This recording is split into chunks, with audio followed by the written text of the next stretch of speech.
stepsisters? It was yeah. He was her stepbrother, I think. Oh, Yeah. okay. If I'm not mistaken. Yeah, it's been a while since I've seen it. That was fun. He and his other died. That was messed up.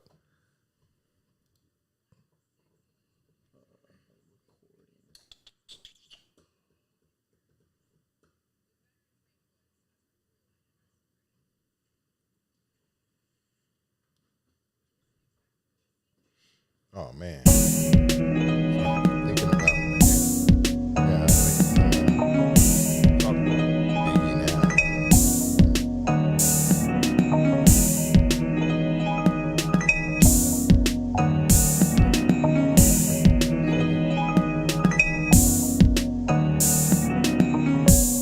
Full intentions.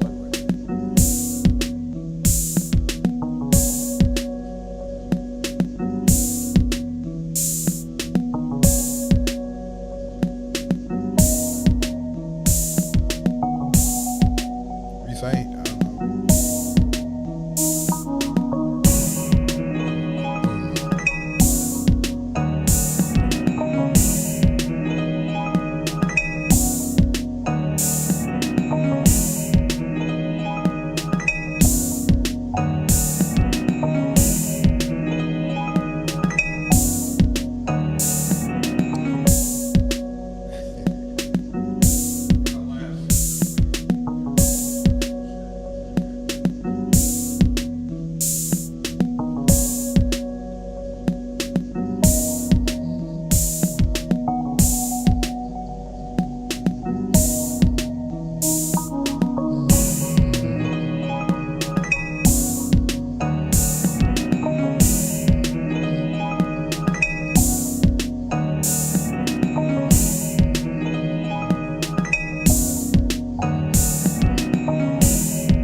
I wouldn't know. I've dodged most of it. Last time I saw you, I didn't see you.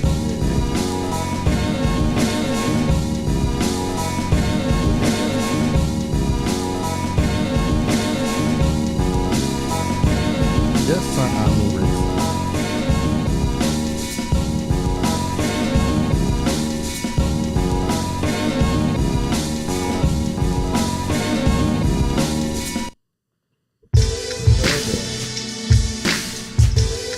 Everybody been this week, man?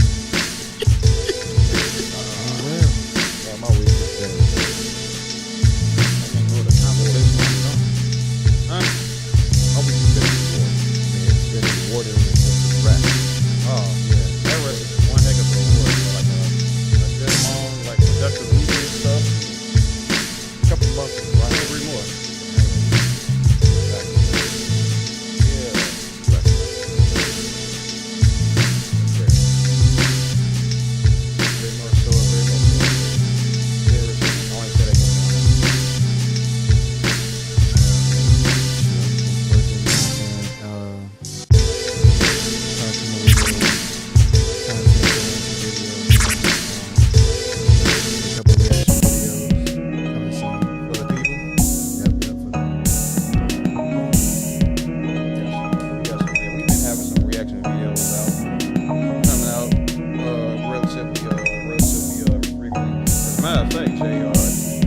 right now, YouTube is definitely doing a thing where they're promoting like newer content or smaller content creators. So like you, I mean, that's probably a big, probably owe YouTube quite a bit for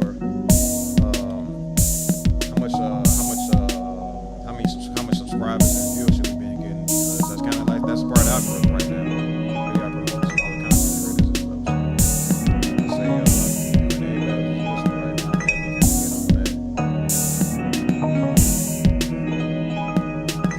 Hate to pump up my videos. I uploaded episode 2 of last week. and you've been using all your tags and all that stuff and maximizing all of the ways in which people can find you.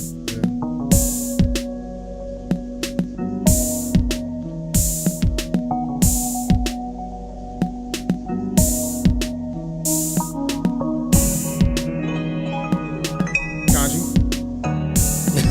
Yeah, that's just you like doing that to people, just put them on the spot, like out of nowhere. Don't even.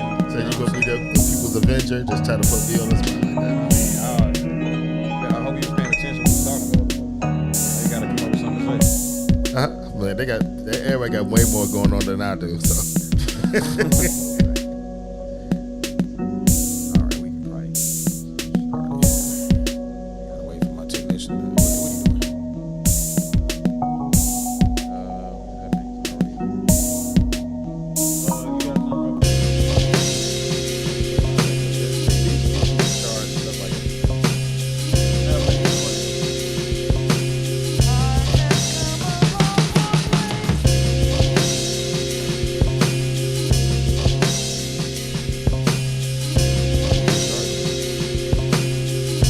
Chicago Black Delegation Podcast is so dedicated to my shaping black culture.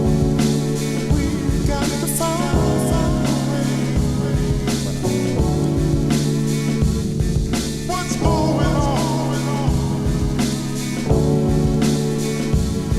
What's going on? you don't know. What's going on? Chicago Black Delegation Podcast is a show dedicated to the reshaping and reclaiming of black culture in America. The intention of this podcast is to improve the conditions of blacks in America by way of platforming different ideas. At no point will the views shared on this podcast, be it the show's title, conversation headers, individuals' expressed ideas, or otherwise, should be interpreted as an attack on other groups, but rather as a means to a greater end for blacks in America. Views shared by individuals does not represent the views shared by the Chicago Black Delegation, its staff, or other guests unless specified. Welcome back to Chicago Black Delegation Podcast YouTube. I'm Higher Thinking, and here are my guests. Please introduce yourselves. Kanji here on the Black Delegation doing my thing. It's Chuck here, Mr. Chuck of gnpops.com. Tell us a little bit about. Tell them about Well, the let me pops, tell you a man. little bit about gnpops.com. Because you can't show us about the pops, because we can't taste the pops. I know, but We can't. There's no, only thing we only hearing about the pops, man. We need more, census. And that's why I said the last time, the next time I'm talking about this, I'm going to have samples for everybody to see that what I'm saying is 100. It's pretty much the best popcorn in the city of Chicago right now. Facts. But I'm still working on it. I had some issues in the family that I had to take care of, but I'm back. And I'm going to get things going. So I got the website up, and I'm ready to start taking orders. But Matter of fact, give us that link, and then we'll put it in the description of the video, too. So, just, send it to me with your text message or emailing, right? absolutely. Of course you can find it. Give us a couple. What's some of the most hallmark flavors? Some of the best, like the 3 best flavors you can think Chicago of? mix is always number one for, a lot of people just like basic cheese and caramel. And my cheese is like really cheese still. And it's really good. And the caramel is most decadent buttery caramel you'll ever have. So it's still the number one seller. But then I have like something called a deep dish pizza, and it's actually a marinara and garlic flavoring mixed with cheese, and it's just a magnificent flavor. It reminds you of pizza. And then I have several basic flavors: salt and vinegar, barbecue, bacon. Something about the Oreo. Oreo. I have Oreo popcorn. Yeah, absolutely. What the Yeah, hell? Oreo. Yeah. Listen, sweet. listen. Cheese popcorn, the deep dish pizza popcorn, all that sounds wonderful. Why do y'all want to eat caramel corn? Like, why do you take a salty snack with a sweet snack and put it together? Hey, You just answered Yogi. Did he not just? You just and that's the whole That is terrible. salt sweet together. Man, you hey, probably- man, when you bring them samples, give them that sweet. Yeah, absolutely. It changes life. he gonna lose his mind eating this caramel, man, because it's real. But if you're not a caramel person, it doesn't matter. You know, you're not gonna like it. But if you you like caramel, or you can do it, or it's gonna blow your mind because it's really buttery. It's real handmade caramel. It's from a very old recipe. Yeah, I gotta check that out, man. I ain't too big on like caramel now, but like I'll mess up, man. I'll fuck up some cheese and caramel popcorn, man. Straight up. No, I like caramel. Don't get me wrong. Or caramel, as you know, you want to be sexy. Oh, about here it. we go. Hey, yeah, buddy. you You want to be fancy, sexy, buddy? Say caramel, but y'all know. I'll bring you some caramel and wrapped in some what is it? Aluminium. Aluminium Some caramel wrapped in aluminium. with a little spoon to dip in. We can sit and watch football Yes, sir. or soccer. So, All right, if you're not a fan of caramel, I'm pretty. How many flavors that you have besides that flavor? Oh you my speaking God! Of? So when you talk about caramel, I have a butterscotch caramel. I have a coconut caramel. I have a green apple caramel, a sour apple caramel, and if you take that in, it tastes like the suckers, you know. Yeah. So and then I have the caramel with pralines, pecans, walnuts, peanuts, cashews. Still a way to bring the caramel with Wait. Bacon. Go ahead. No, I have a real. It's a candy bacon on popcorn, of course, handmade from scratch. Bacon on. We make it ourselves. We make our own candy bacon. You may have had that other places they sell this what they call snacking bacon, and they literally sell it like 3 or 4 pieces of strips of bacon. Oh, That's been candied in a little pouch, and you buy it and you eat it. I ain't gonna say that's the healthiest, but it's pretty tasty. Facts. All right, Jay. What's your channel been about lately? You said you got some new content coming up. Oh yeah, man. WWE 2K24, man. Check it out, yo. Definitely got a couple Let's Plays coming up. Reaction videos, corporate entertainment, Black Chicago Be Light. Pop the Balloon to Find Love, you know, those videos. It's man, those Oh yeah, the Pop the Balloon to Find Love. That is. those things are hilarious, bro. Like I'm just not like really watching them, so it's like I'm seeing what it's about. I just see like little clips.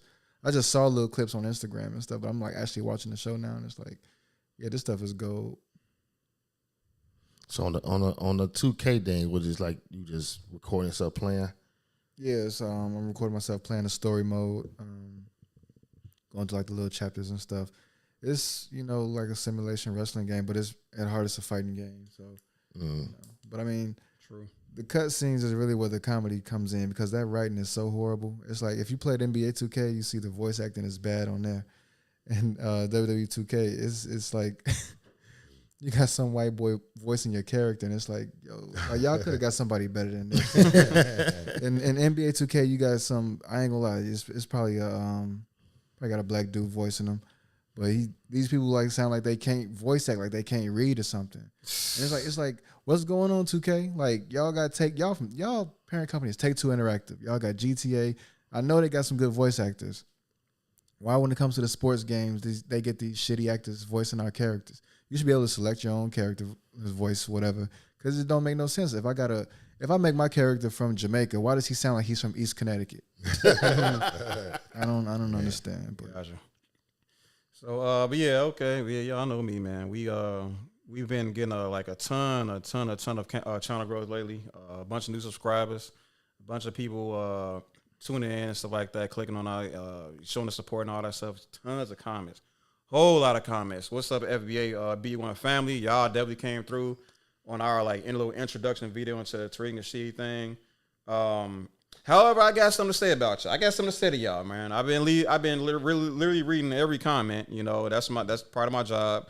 And there's some pretty interesting takes coming from a lot of you all. Okay, I hopefully will get a call or two, kind of expressing maybe more in depth of what I'm possibly missed in our Tariq Nasheed video.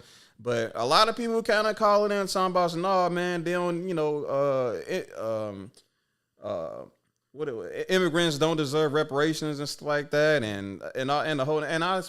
and we specifically said if they have receipts proving that there is some harm done in because of the race, because of the color of their skin, yeah, they'll have a piece of they'll have something to claim as far as the reparations package. Now, what people don't seem to understand is, and this is something we're going to be exploring in more in depth as time progresses on this show. But there's a lot of different ideas as far as how reparations need to be paid out. Okay, so when you hear the term reparations, you have to understand that you're gonna have to have a clear understanding on what that speaker, whoever is talking about reparations, you have to have a clear understanding of what they mean by reparations. Because as far as I'm concerned, Tariq Nasheed has his own understanding of what reparations is. That he has his own task force, has his own plan on how reparations will be paid out. The California task force has its own idea of how reparations to be paid out. Shit, Evanston had his own reparations that was just dished out, and they had their own understanding of how reparations be paid out. Yvette Carnell, I know y'all know who that is. Like, everybody has their own thing on how reparations should be done. You know what I'm saying? And here on Chicago Black Legends Podcast, we're gonna have discussions about reparations and how we believe it should be paid out. But overall, you gotta understand that when I say the reparations, you have to understand that it might not be completely in alignment with what you understand reparations to be. I believe you guys are coming from the idea that reparations is just something that's gonna be paid because of slavery, unpaid wages, and everything to that sort. What I understand reparations to be is not just for slavery. Is that there's also going to be some things about redlining, a certain type of Jim Crow laws, how Jim Crow affected you, how it affected your family, and a myriad other things. And we do understand that majority, right, of the melanated immigrants came out after about 1964, after the civil rights era and all that other stuff. And whereas a lot of the things that happened, a lot of the Jim Crow era stuff happened. Well, Chuck, do you remember the time period of the Jim Crow era? Like what? Yeah. So, the years. Yeah. So segregate the years, early 1900s. You're talking, yeah, up to like the civil rights era. You would say. Yeah. Well. Yeah, definitely. So I'm trying to think of the beginning. I'm not quite sure. I know there was a period of time where after slavery was abolished, there was a portion of, I guess, in the form of a mule and 40 acres literally given. And then the South began to have an uproar. They didn't like what they were seeing. They didn't like to see blacks produce. And then they formed the separate but equal laws, and that's all it is, segregation laws, and they dubbed it Jim Crow in the South. And I think it didn't end until the late, the early 60s. Early Late 60s, yeah. Early 60s. I'm not sure. You can't quote me on that. But Yeah. So basically, if they made it, if the people, for those immigrants, right, melanated African immigrants that came in, before that, or during the time of Jim Crow, or during the time of like redlining, any of these times, again, if they have a claim, right, if they have receipts, let them show off their receipts, and then they can get that share of the reparations package. And obviously, I wouldn't suggest they'll get the whole check, right, but think of it like of a list. There'll be reparations for slavery, reparations for redlining, reparations for like certain how it affected you, and how Jim Crow laws affected you. Maybe the claim, maybe like what was that thing called? what was that called when they take appraisal discrimination and stuff like things of that nature. Like I said, that's all we kind of talking about here. Obviously, they're not getting reparations for slavery. But otherwise, no, we got a ton of. Otherwise, that's just the negative part of it. Otherwise, we got like a whole lot of love. You know what I'm saying? Welcome us into the FBA B1 family and stuff like that. And we do plan on being here for the long haul. You know what I'm saying? But that's all we're gonna say for right now. But obviously today, if y'all reading the title right, yes, we're gonna be talking about Dalton's situation with Tiffany Henyard and the trustees and how much money they owe and the whole nine. You know what I'm saying?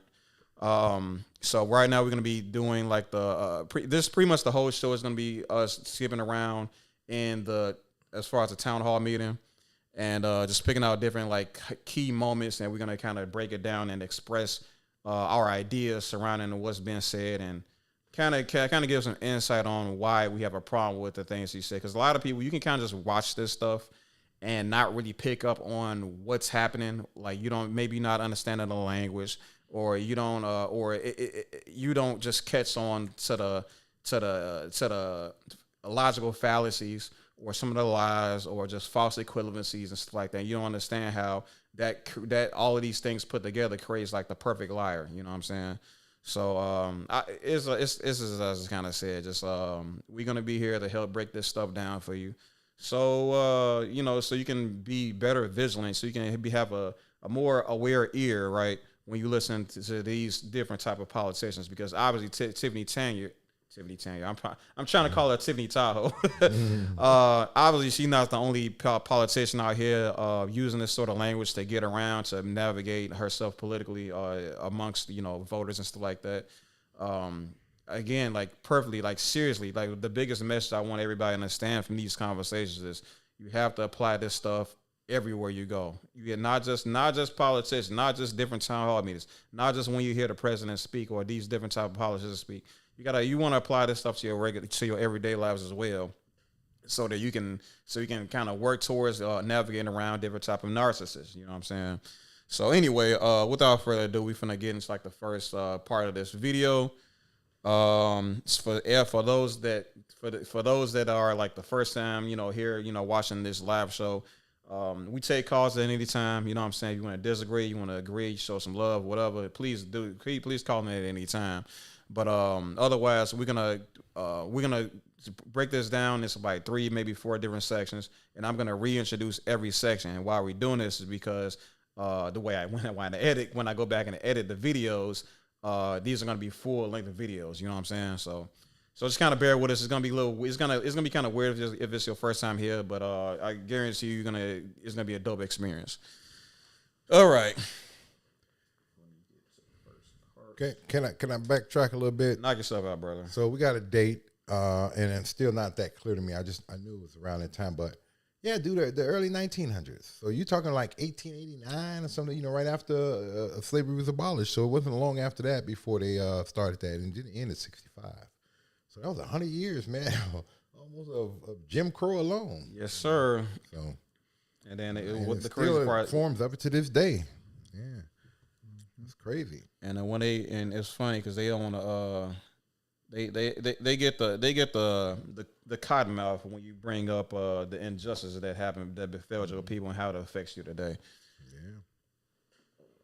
Oh damn! This is why I need glasses. Hold on. I keep telling you, man. Need to go get the sight beyond sight treatment. The laser. Yeah. Had them shoot a damn proton cannon in my eyeball. No thanks. You're stupid. Proton cannons.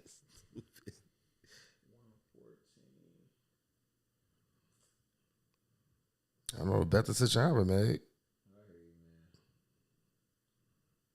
See, you just ain't find a good pair of glasses. You know what I'm saying? Oh my God! You find you a nice little pair, man. You'd be like, okay, I just think you just don't want to have to change your logo. That's what I think. That's a pretty good joke. Look at you.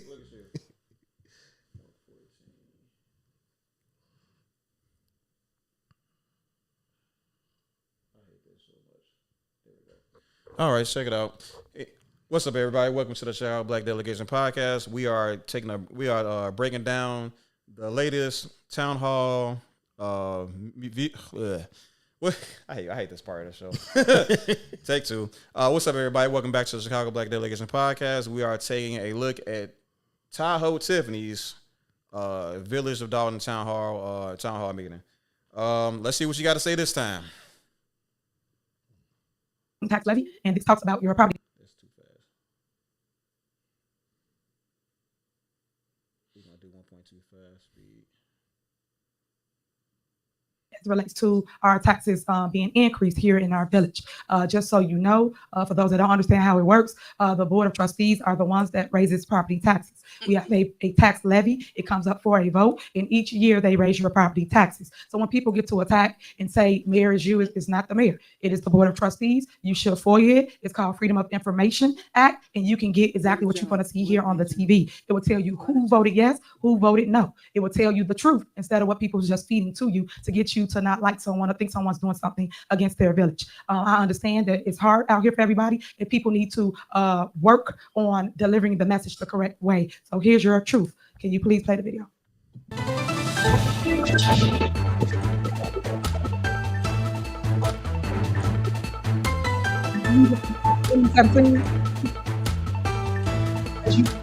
First, I'll start with what tax levy is. Every year, we must levy taxes for our village. We levy taxes. So I want to mention this right now. This is not me. This is not the Chicago Black Delegation Podcast with this bad audio. Okay, yet again, Dalton needs to do something about this audio. Again, I'm usually available. Okay, for a price.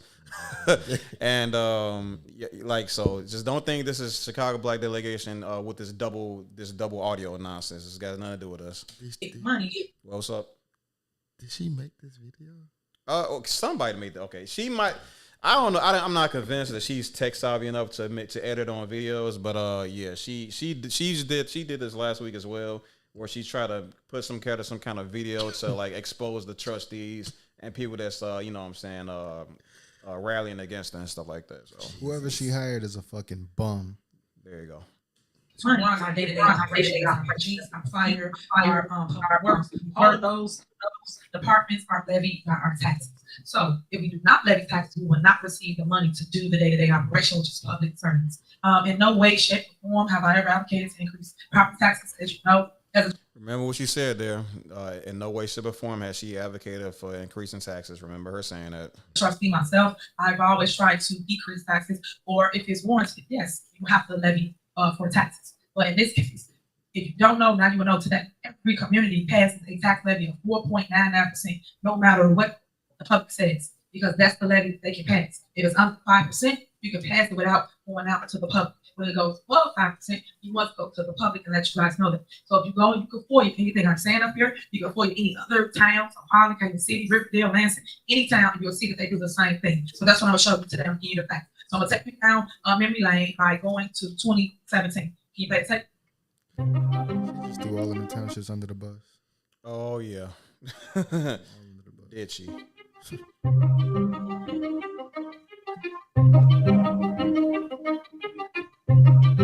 So in 2017, we was at $6 million, right, for levying taxes. If you look and read on that page right here, they increase your property tax by 14%. This is what you don't know, residents, 14%. So if you read and go, Okay. So here's she's trying to prove that bro, this is crazy. So here she's trying to prove that all of the trustees here mentioned here approve of raising the taxes. Jason House, Stubbs, I forgot that guy's first name, but yeah, obviously you have the ayes, which is the yes, right, or yes, right, is the trustees that they've kind of voted, and then the nays, nobody voted against it, and then Tiffany just she just wasn't, she didn't show up for work, so. Which is kind of common in in her line of work, because she misses a lot. I mean, she literally cancels like every other meeting or something like that. Like they're supposed to have 2 meetings a month, and they only have 1 meeting a month, and it's all because she don't want to show up. It just is what it is, right? a little further, and you'll see who voted to basically increase your property taxes.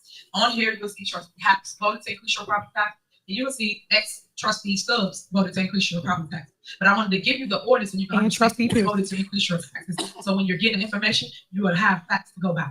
Then we'll go to 2018. 2018, they levied $9 million. Every year they raise your And tax. in here, if you look, same thing, taxes, trustees raised your taxes by 14% again. And that was again trustee House and trustee Stubbs. Of course, the rest of them voted as well. And there she goes, absent for work. So yeah, House and Stubbs again. Yeah, Tiffany Henyard just didn't show up to work, and I wonder why. You know, I don't know how often she misses work. I don't know how often she misses work, but she definitely I don't know. I wonder what that's about. I wonder if there's like some sort of a link between her not having to vote to increase taxes.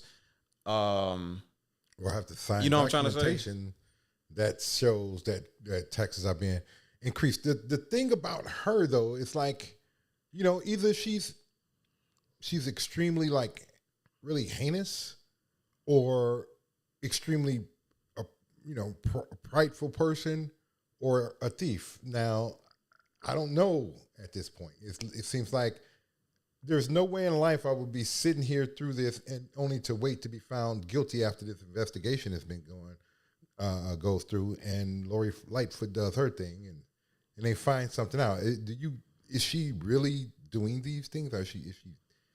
Yeah, man, it's gonna get spelled out like later on in this video, definitely.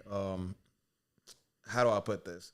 What you're gonna see in this video, at least what you're gonna see in this town hall meeting is definitely gonna answer that question. At least in my opinion, at least the way I'm gonna try to explain it at the very least. But let's see the rest of this though.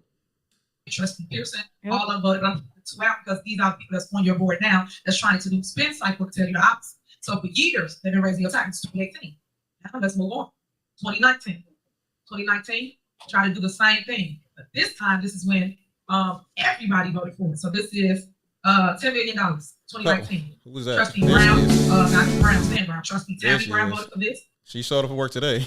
When she said though, she said this day everybody voted for these taxes. I'm like, yeah, you was the only one that didn't vote because you weren't showing up for work. You know what I'm saying? It's like, but what? How does that look like you didn't show up, but you trying to make it seem like this is when they was raising the taxes? I mean, like I feel like it would show more if you was there and voted nay. You just wasn't there, and now you showing this is the day everybody voted yeah. Like for real? Yeah. So Because- that's yeah. Go ahead. Because I think the narrative she's been trying to spin is the fact that they're having these meetings without her. Remember, she said in some earlier videos, what you call them, like squirrel meetings, some shit like this. Yeah, this is this one. She was a trustee back in 2018. So she wasn't, as a trustee, she wasn't showing up for work, and then so when they was voting on on raising the taxes and stuff like that, she wasn't there to vote at all, right? And Jay just actually pointed out or made a really good statement, made a really good point to say that, yeah, well, it would have made more sense for you to actually be there and vote nay, to show that you were rebelling against this cause of Absolutely. disaffecting the residents. So, but now, but you see, when she actually makes it to work, guess what happened? She actually voted. She voted to raise the taxes. Okay, so all right, Tiff, like, what's the deal here, honey? Because I think what she's trying to say was, what I think she's trying to say is that most of the meetings that she wasn't there for, they were raising them. She wasn't there to say nay. All right. Yeah, that's her premise. Yeah. I mean, that's what she's trying to claim here and now. But what he just said negates even that. Yeah. Because, dude, you're not here. You're not coming at all to say yay or nay. What's the deal with that? Yeah, that's good luck, Tiffany. I mean, that's that Godspeed. she gets that's a powerful. She set that up for this moment just so she can go and say, see? Very, very powerful statement you got there, Chuck. All right. St. Patrick. Where's the? Okay. That's whatever. Trustee Holmes, Trustee House, Trustee Steves. Everybody voted for this, but it stayed the same. On May 2020. So everybody, so if everybody listening, no, that wasn't none of us laughing. That was the people. Oh, for real? That was one of the trustees laughing. That was one of the trustees laughing because they made the same. They figured the same shit out that we just did. So just pay attention, y'all. Just see what the games that she's trying to pull on the town because she thinks people just stupid. You know what I'm saying? But that's why we're here to help everybody out. Same difference. It stayed the exact same, 0%. They'll score $10 million. And then if you go and you're gonna read, tell you who voted for in the lineup: Trustee Tammy Brown, Trustee House, and then Trustee Ed Steves. Mayor Henyard. May. And she conveniently forgets to mention her name that she also voted to increase the taxes too. Right. And that was Kiana Belcher to remind everybody or to point out to everybody that yes, Tiffany Tahoe also voted to increase those taxes. Okay, so 2021. Tax levy for $10 million. Out of order. On here it says again, 0%. And for the record, guys, this is the tax levy. You can get it and you see what it is. But I wrote up there to raise your taxes, which was Trustee ESD, Trustee But I'm Norwood, showing you when they Trustee point the Belcher, fingers. Trustee Everybody Tammy on it. Brown, Trustee House. Everybody Everybody. voted to raise your taxes 2021. Now I get copies of everything I got. That way you can go on and read it. And Trustee you got your Belcher's on there evidence. too, raising your People ain't this like cognitive dissonance or something like that? Ain't this like it's just like you're so focused on like throwing everybody else under the bus that you just you kind of forget that you was a part of this this situation as well, right? She's very. It's almost like having a video record you and a bunch of people shooting at somebody and saying, "Listen, they shot at you. My gun was pointing at you, but I didn't pull the trigger." Like, Right. what the fuck is you talking about? You were there. Hold on a second. We actually got a celebrity in the building, Vivian Allen. This is a lady. This is a lady that she shows up at pretty much all the town halls and like pretty much gives like hands like Tiffany Henyard her ass on the plate. You know what I'm saying? But she says I have good intel on her. I helped her win that seat, and I am going to make sure she is unasked in that seat. Me and the residents. So thanks for covering. You gained a subscriber. Hey, we appreciate you here at the Chicago Black Delegation. For sure. Shout out to you, Viv. Yeah, shout out to you. out. You are definitely on the ground and putting in really good work. We are very Thank much. you. Thank you so much for showing us some love here. But all right, let's see what else you got. Oh boy, but yeah, Viv, like anything you got, like hey, we would definitely love to hear it or learn everything we can from you because like I said, you pretty much on the ground and you put in the real work and we very much so appreciate that. All right. Property taxes, Trustee Norwood, Trustee Ed Go Steves, fact check. everybody. When you have everybody. 2022. So every That single tax was year, $1 million. tell you they're not gonna raise the taxes. They do. 0%. So Quiet, please. Taxes go up. Quiet, please. Last time I'm gonna say it. Every year. People that vote for. so you Trustee see House, the Trustee taxes Norwood, before you, Trustee Ed you can Steves. pull But guess what? the ordinance Trustee for the Tammy tax Brown said levy. no on this You one will tax. see It was that election every time. single This is when I time was they voting vote to for the raise no your trustee. property taxes. I Voted know for one board meeting, Watch Trustee your Matter of House, fact, Trustee Brown, she actually voted against it this time. Right. So, and she's one of the current trustees that's kind of, holding Tiffany's feet to the fire. So, like, how come she wasn't? So, if you finna tell me the only person that didn't vote yes to increase the taxes is like one of the people that's holding you accountable. How come you ain't really try to like, okay, well, Trustee Brown or Tammy Brown, she, you ain't gonna give her no little credit or something like that, a little bit of love, and just to show you a little bit impartial about this or unbiased, just a tad bit. This is how you gonna lose your, this how you get that seat unasked. In other words, right? Yeah, but what did she just say exactly about Miss Brown? Did she say? Well, she actually voted no. Oh no, I'm just saying on the sheet here it says that she, like they pretty much going through all of the all these tax forms where all of the forms where she's exposing all the trustees Right. of voting to increase the taxes, and she's saying that every trustee, including Trustee Brown here, of increasing the taxes, but here she clearly voted against raising the taxes. Yeah. You know what I'm saying? As a matter of fact, again, she's trying to be all. Oh well, she ain't. Well, hold on. Oh, this is she wasn't here. So hold on. Present. Yeah, everybody was here. Okay, so this part was when she wasn't. Okay, no, this one she was mayor. Okay, but again, I mean, she still voted against raising the taxes more times than Tiffany Henyard did. So What date is that thing? Oh, that's in December. Oh, she had woke up late. That's cool. Is it holding up? No. Okay. Nope.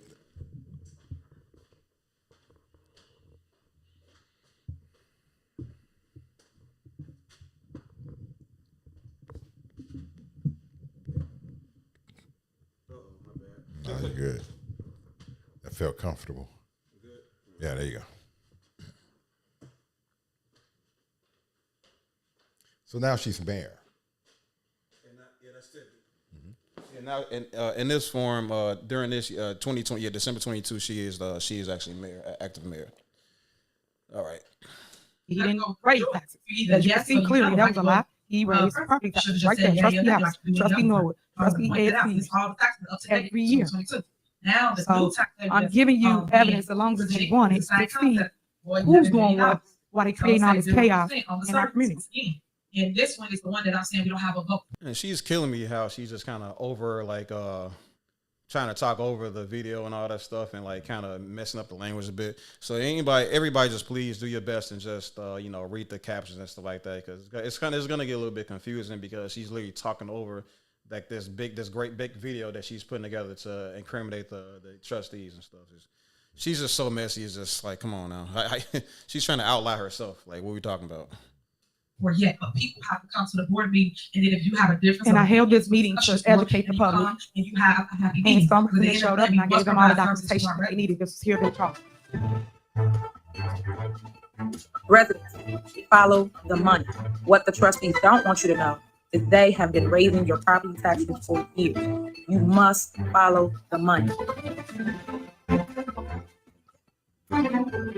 Stay woke, y'all. That's about the only thing I agree in. That's about the only thing I agree with in this entire video. Stay woke, everybody. Second. 2705. What that say? 2705. Yeah, it's a lot. That it really. So okay. You raised the taxes, right? Right. Okay. Can you show what you did with the tax money, including the portion that you raised? Mm-hmm. Including the portion that you raised. Can you account for every dollar? And if you can, then why is it an argument or an issue about who raised taxes? If the money was the tax money was used the way appropriately, the way it's supposed to be, and it was clarity with it, then what's the issue? I mean, hey, I don't want my taxes raised, but it happens, you know? Yeah. I mean, that's my thing too. Like, if the taxes need to be raised, it's just kind of that's just the way the cookie crumbles at times. So it's like it is good to kind of get into the nitty gritty of the financial situation of Dalton at that time. Like, what was going on with numerically? Why was the taxes so unanimously decided why did everybody unanimously agree to increase the taxes during that time period? I mean, I don't know. Like low key, the best person to ask is probably Tiffany Henyard herself, because she did not hesitate to vote for these taxes, to vote yes to raise the taxes. So I mean, like I said, for her to try to use that as some kind of a gotcha is just kind of absurd in my opinion. But I was trying to figure out the angle. What is the point? What are you trying to prove? By presenting this information she just presented? Yeah, it's all about taxes going up 14%, and then at a period of time, taxes not going up at all after a $10 million. She just deflecting. She's just trying to put the attention on something else. It has to be, and that's all just guilty stuff. It really is. That's guilty stuff. What else? What other way you can explain it? What other way you can explain? It's like there's some stuff you do to like try to it's the smoke and mirror effect, right? You try to look at the birdie, you know what I mean? When you over here got a whole nother thing that you can't explain, you know. Yeah, absolutely. So wow. Let's see what else we got here. Just a little bit more of this video.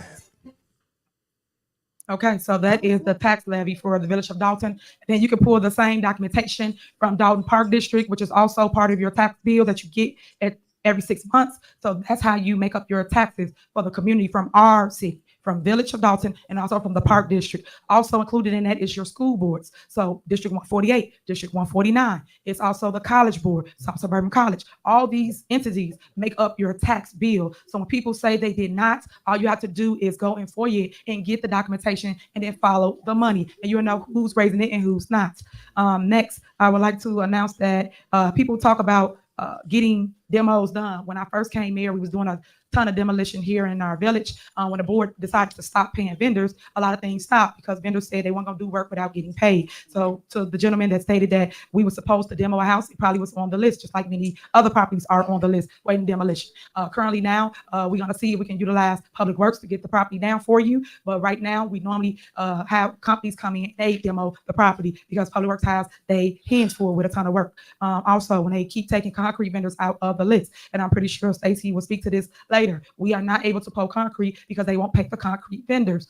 These are the issues that we have, as well as water main. So real quick about the concrete thing, and like I said, this stuff does sound incriminating, and don't get me wrong, especially when she's the first person you hear from. But yeah, all of this stuff that she's saying is gonna make sense when the other trustees get to speak on this, and it's gonna be quite interesting in my opinion. Breaks, but when they take vendors out, and that's what people don't understand, the backstory of things, we cannot get work done. Before we could call a vendor, they'll come out and they'll wait to get paid at next board meeting. But because of all the controversy and the mess and the lies that they see on TV, when they come out the next month to get payment and they see the board removing them, they are afraid to come and do work and fear of not getting paid. So I just want to point that out and clear it up for I wonder why. those that don't understand what's going on. Something I want people to know, Thornton Township, it is free events out there, free everything. So if you need help with your water, your light, your gas, mortgage, rental assistance, even help burying a loved one. I'm also the supervisor of Thornton Township. The GA department will help you. It is free to residents that live in Thornton Township. Also, youth and family services. We have after school care. We have all kinds of things. Summer enrichment. All you have to do is sign up. It is also free. It's a first come, first serve. I spoke to the backyard barbecue already. We're going to also have a JB skate off coming up. Stay tuned to that. We either text blast you, email blast you, or we also do forms like this. Our senior department, for those seniors that want to get out the house, have something to do, contact our senior department and transportation. We take you to the doctor. We pick you up if you want to go to the grocery store, to the mall, things of that nature. So again, these are free services, again, that I wish the media would advertise. They advertise all the negative, but never advertise things that truly can help you grow or help you in your situation or time. Okay, so what do y'all think about all those that talking point, right? Because I ain't really made up my mind about it overlay yet. for the underplay. Hold on, what you say? Overlay for the underplay. Yeah. What that mean? What we talking That about? means again, sleight of hand, switching. Oh, really? Yeah, absolutely. She can't talk about the good, man, without it just being about the good. No, because what she talked about and brushed over quickly is the fact that these contractors and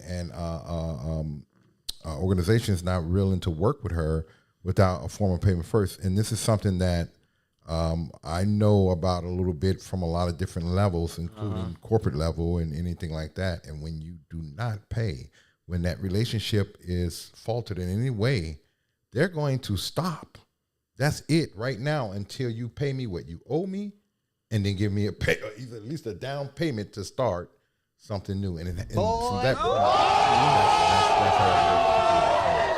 it works. Yeah, I mean, unfortunately, even as a business, you know, if I go and buy my supplies and my check bounce, guess what? Oh, well, we can't accept a check from you for the next 3 months. You have to pay cash, and then we can work you back into it. Yeah, they don't play, man. These companies want their money, man. They're not gonna play games with you. Isn't that amazing? I believe you. Yeah, you can't be taking these companies' money and then fucking Especially contractors. yeah, especially contractors.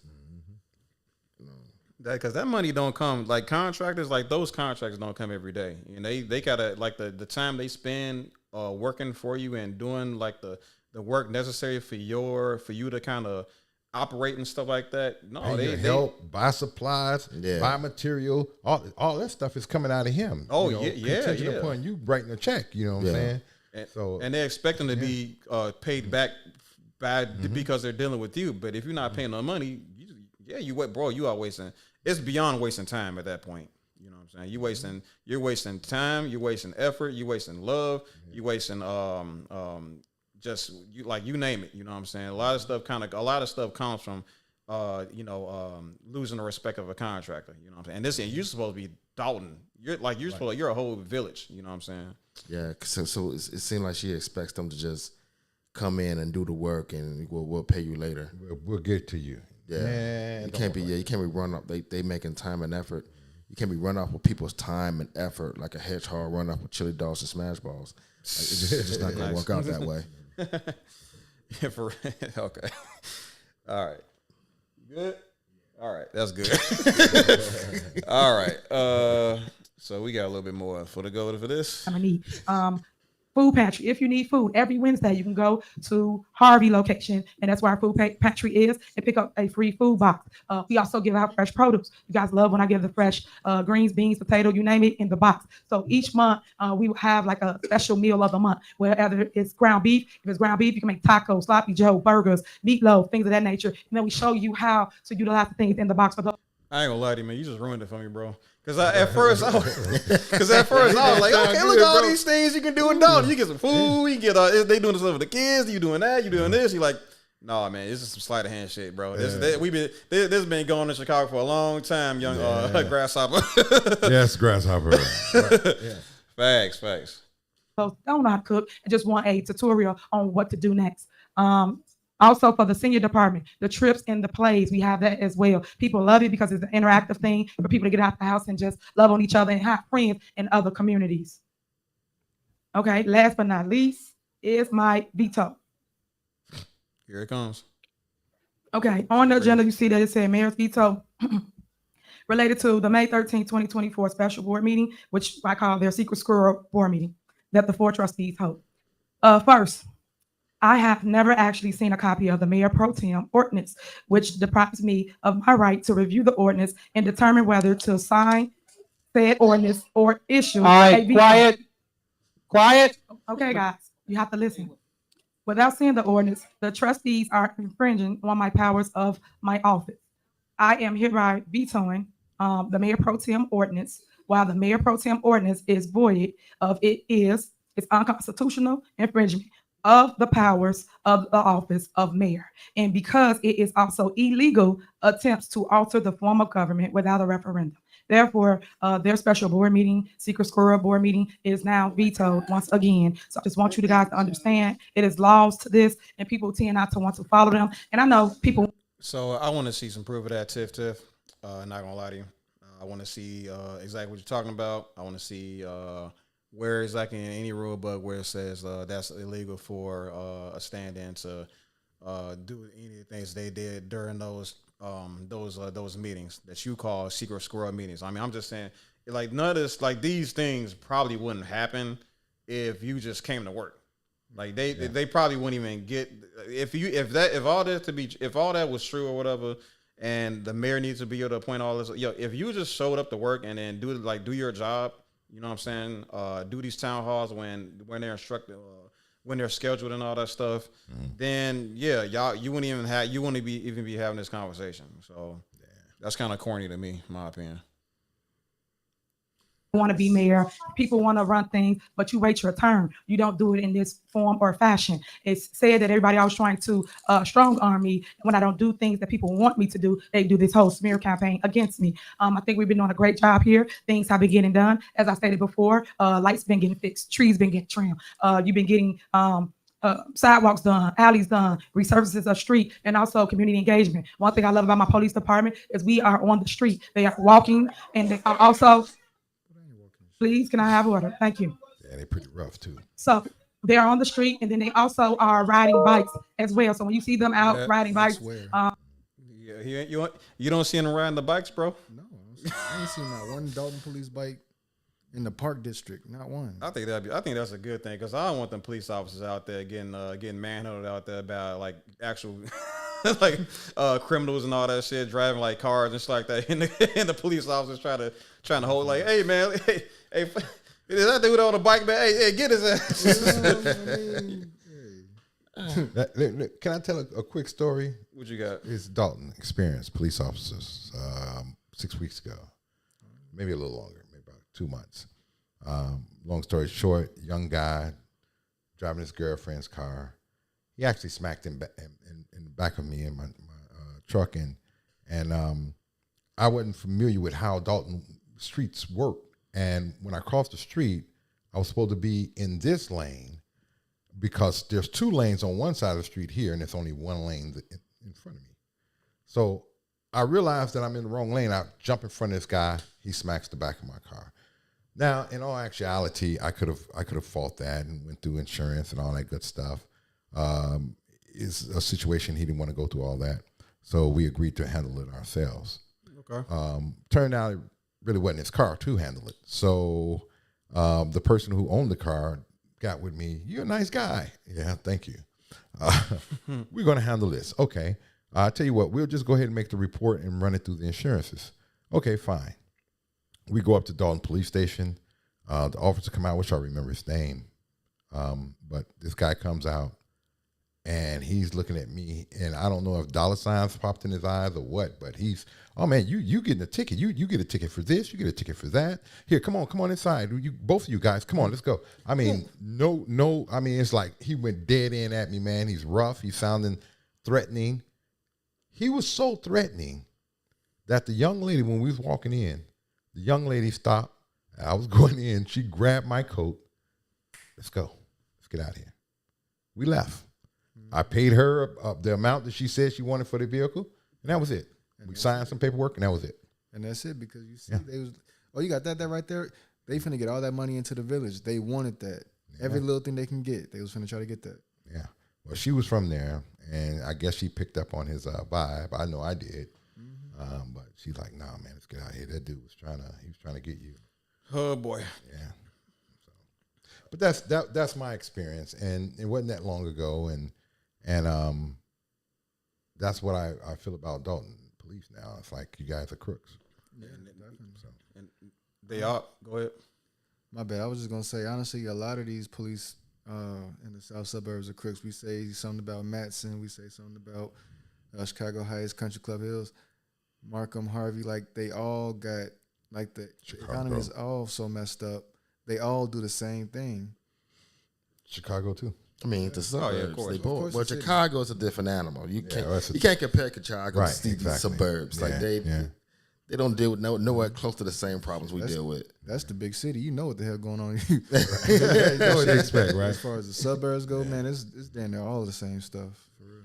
Yeah, that and the first thing that comes to mind, especially we talking about Dalton, is that girl that got shot about us police officers and stuff. I'm like, man, the same officer you was dealing with. I don't know if he was a chief or anything like that or a trainer, but they all trained by the same people. It's the same line of thinking, generation after generation. You know what I'm saying? Yeah, this guy was offensive, man. He was, it was like he was completely disrespectful, man. He wasn't looking at the fact that I was a grown, serious, honest speaking person. Maybe the line of work you don't expect many people to be telling the truth, but I got the victim right here. We're telling the truth. We're just trying to figure out what to do, how we're going to do this. No, man, that ain't how that works. You were supposed to get a ticket right there on the spot then, which might have been true. But the way he was presenting it, like, dude, I'm about 2 seconds from putting the cups on you right now. You know Crazy, what I'm saying? man. It's like, this dude was rough, man. Gotta be careful. Yeah. For no reason.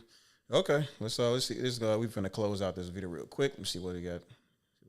No, they car didn't get taken from them. They are riding bikes as another form of fashion to engage with residents, and it's been really, really dope. So I just want you guys to know where we are with community engagement, and they will speak to their community engagement meetings coming up.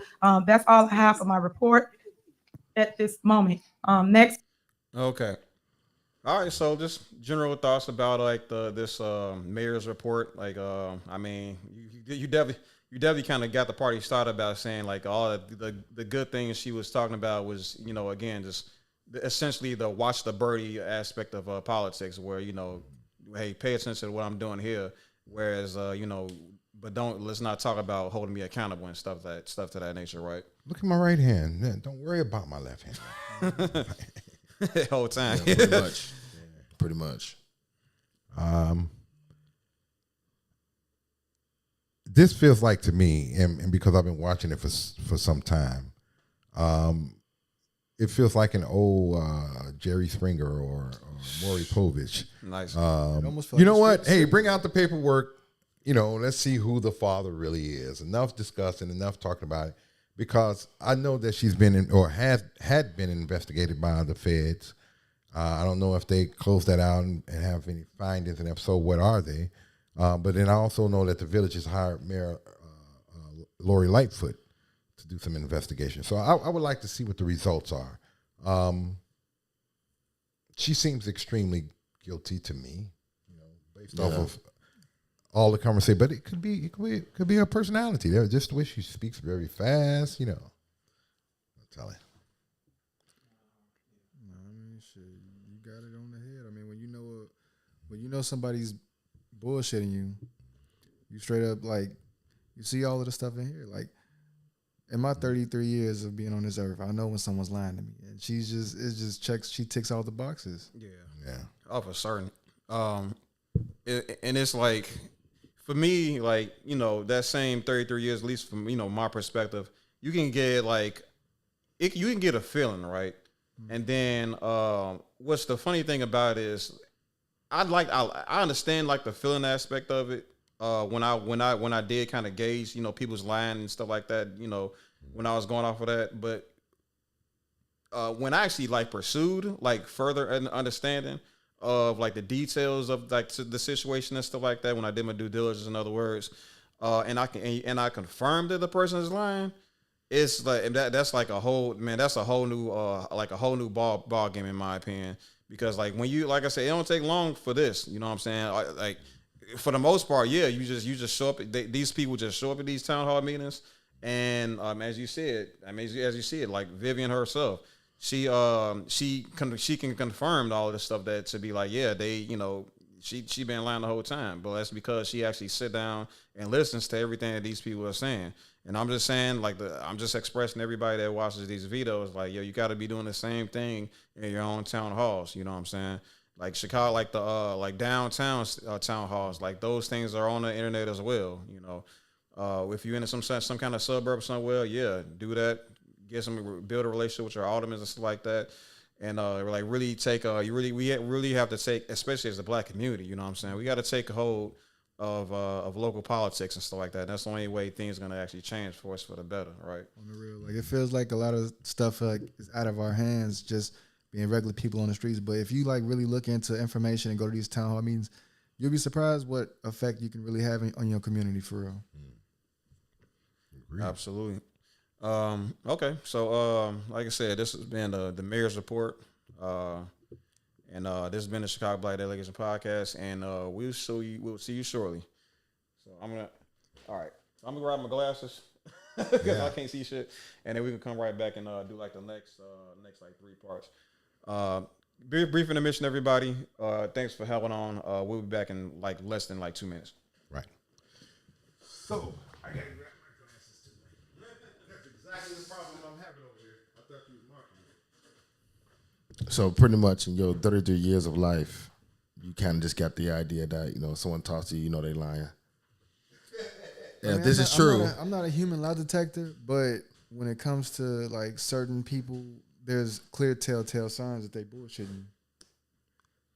I got $200 in my account. Am I lying? That's actually kind of believable. not that you at least got 200. I'm sure about that. There are telltale signs when someone's lying. But I always tell people do their due diligence regardless. Yeah. Whether you speculate they lying, speculate telling the truth, do your due diligence. A lot of people just believe what they want to believe. I know we reported had a debate on here about the whole Drake colonizer thing. I'm finna get in somebody's ass. I thought that was it the last episode? Nah, we was supposed to, but you know, we all working, got shit going on, so we couldn't. But it was supposed to be like me, Keem, Marcus and guy who did the- somebody else. Yeah, that boy to be here. Boy, I'm gonna tap dance on their head. What you talking about? The whole colonizer thing that we both had debate about. Are you talking about Drake? Yeah, Oh, God, here we go. I'm gonna tap dance on y'all head. I guess, It's man. because once you, I ain't gonna give it all too much. I'm which we actually have it. I was gonna say like, But what's once you look at the definition, what it is to be one, and what the Yeah, there's so many different definitions for colonizer. you can't have a different definition with something that's supposed to be definite. So you got silly. you got to decide on them. Y'all got to decide on what it. Yeah, but there's a clear cut definition. There are clear cut examples of people Of who a are culture actually vulture? that. Yeah, of that too, of a culture vulture too. That's a clear cut definitions. People throw the word around like fucking mad baby mamas throwing fucking narcissists around. So once you get mad at this nigga, oh, he a narcissist. Well, he was a narcissist before he got you pregnant. How can you detect it then? So now this man is something that he wasn't, but now he is. That don't make sense. And then what it is, and when you culture vulture, once you understand the definition, the type of people who match the definition, and it's some of the prerequisites you need to be called something, then it starts falling apart. You know what I'm saying? Because now you're taking what he may be. I'm not saying he don't be doing slimy shit, right? He might be a shrewd businessman. He out for his, fine, whatever. But does that make him a culture vulture? I would argue no. I think most people kind of decide that culture vulture is basically a person that borrows. There's an exchange. Everything is an exchange. And if that culture of that, oh sorry, if a person who if a person takes more from the culture than he puts in, that makes him the vulture. Okay, but that's a scale that you can't really remedy like that, because you could say the same thing about any rap artist. That's why they might show up. That's why I say you got to decide on what kind of definition y'all want to have before you have the debate. Yeah, obviously. Because if you like, let's say me and you two different rappers, right? Now let's say some going on with the black culture. You're an artist, I'm an artist, but you step out, right? You at the rallies, you giving speeches at the rallies, you giving food to the homeless. But you know what? I don't do all that. But let's say I put money here, put money there, put a little money there. You know what I'm saying? Do case it be. Which one of us is a culture vulture? Is it you because you're not giving back to the community in the way that they feel you should give back? Or is it me because I don't put my face out there when something going on? I would say neither, for real. It's just like it's two sides of a coin. Like you can't really say either one of them is a culture vulture just because someone is out there on the front line and then someone is donating but will rather remain in the shadows. Like I wouldn't say neither one of them is a culture vulture. Right. Now when you peel back the layers, if you're looking at the degree of things that either, and I don't gonna go too far into kind of we gotta do this done. I can't be here too long. Of Drake and Kendrick, you got one that does one thing more so than the other one, but then putting this one as a culture versus him, but not saying anything about him. Because when he made the statement, you don't put money tree in your hood, that's not technically true because he does, but it's not to the detriment that he might. Last statement, Jay. Oh, my fault. Shit, I was just gonna say, I mean, when it comes to Kendrick and Drake, I mean, I feel like Kendrick is someone who's for the culture. Drake, he adds to the bullshit, but I mean, let's not act like he hasn't gave us good songs. You know what I'm saying? Me personally, I'm on Kendrick's side. You know what I'm saying? Like I'd rather lift us up out of the bullshit instead of contributing to it. But Drake, he's just here for the good time. You know what I'm saying? So, But now you're comparing. Last statement, Kanji. Okay. You're right. Yeah, Yo, we gotta get going. Yeah. I'll say this. What's good for the culture or being of the culture, you're comparing the two nuances of whether he's an artist that promotes negative or positive things. But that's nothing to do with being a culture vulture. Yeah. Being a culture vulture is a completely different thing. And those terms and that meaning to it is not interchangeable. Tap dance on their head. I mean, like, I don't really have like a bone in that argument. Like when it comes to like calling Drake like culture vulture and Drake, you know, like because you light skin. I enjoyed the whole thing, huh? I enjoyed the whole thing, like the back and forth for real. I feel like it was good for hip hop. I just feel like a couple skeletons might have been let out the closet for Drake, but I mean, shit. You know, other than that, I think it was good for the culture of hip hop. All right, so What's up, everybody? Appreciate y'all being patient with us and all that stuff. A lot of y'all kind of hung on. I appreciate that. But yeah, like I said, welcome back to Chicago Black Legislation. We're gonna go through like a couple more parts of this video of this town hall, and we very much appreciate it if you guys kind of let other people know that what we kind of got going on here. We are a group of guys that want to see the trajectory of the Black community improve, right? And that's going to come by way of us recapturing the culture so that it invests into us as much as we, at the very least, as much as we invest into it. You know what I'm saying? It's just, we have a long history of people coming in and culture vulturing their way into our communities, right? Into our pockets, and then extracting what we have and then putting it back in their own communities, putting it back in their own people's pockets. And we never see that money ever again. You know what I'm saying? So I think for Black people to create such a robust and profitable culture for America, I mean, at the very least that this country can do is, I mean, bring that cash flow back into our communities. You know what I'm saying? And not to individualized entertainers, right? All right. So welcome back to the Chicago Black Delegation, everybody. We will be taking another look at the town hall meeting of Dalton, the village of Dalton. And this is when things kind of get heated up. Hope y'all enjoyed it. Check it out. Go ahead. I just have a question in reference to some of the items. I actually contacted the village administrator today, and thank you so much, Keith Freeman, for responding back to me. But the Moscow designs that's on there for $65,000 was brought up before, and Tanjanique Miller has stated that it was paid for already. So I'm kind of confused because we still cannot get back in my viewpoint, but just trying to find out if she said on record it was paid for, why is it still coming back up on the warrant list?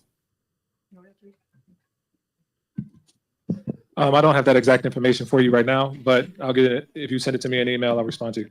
Okay. See what you saw what just happened there? She asked for some information, and instead of telling her what's going on, he's like, I'll tell you later. Send me an email.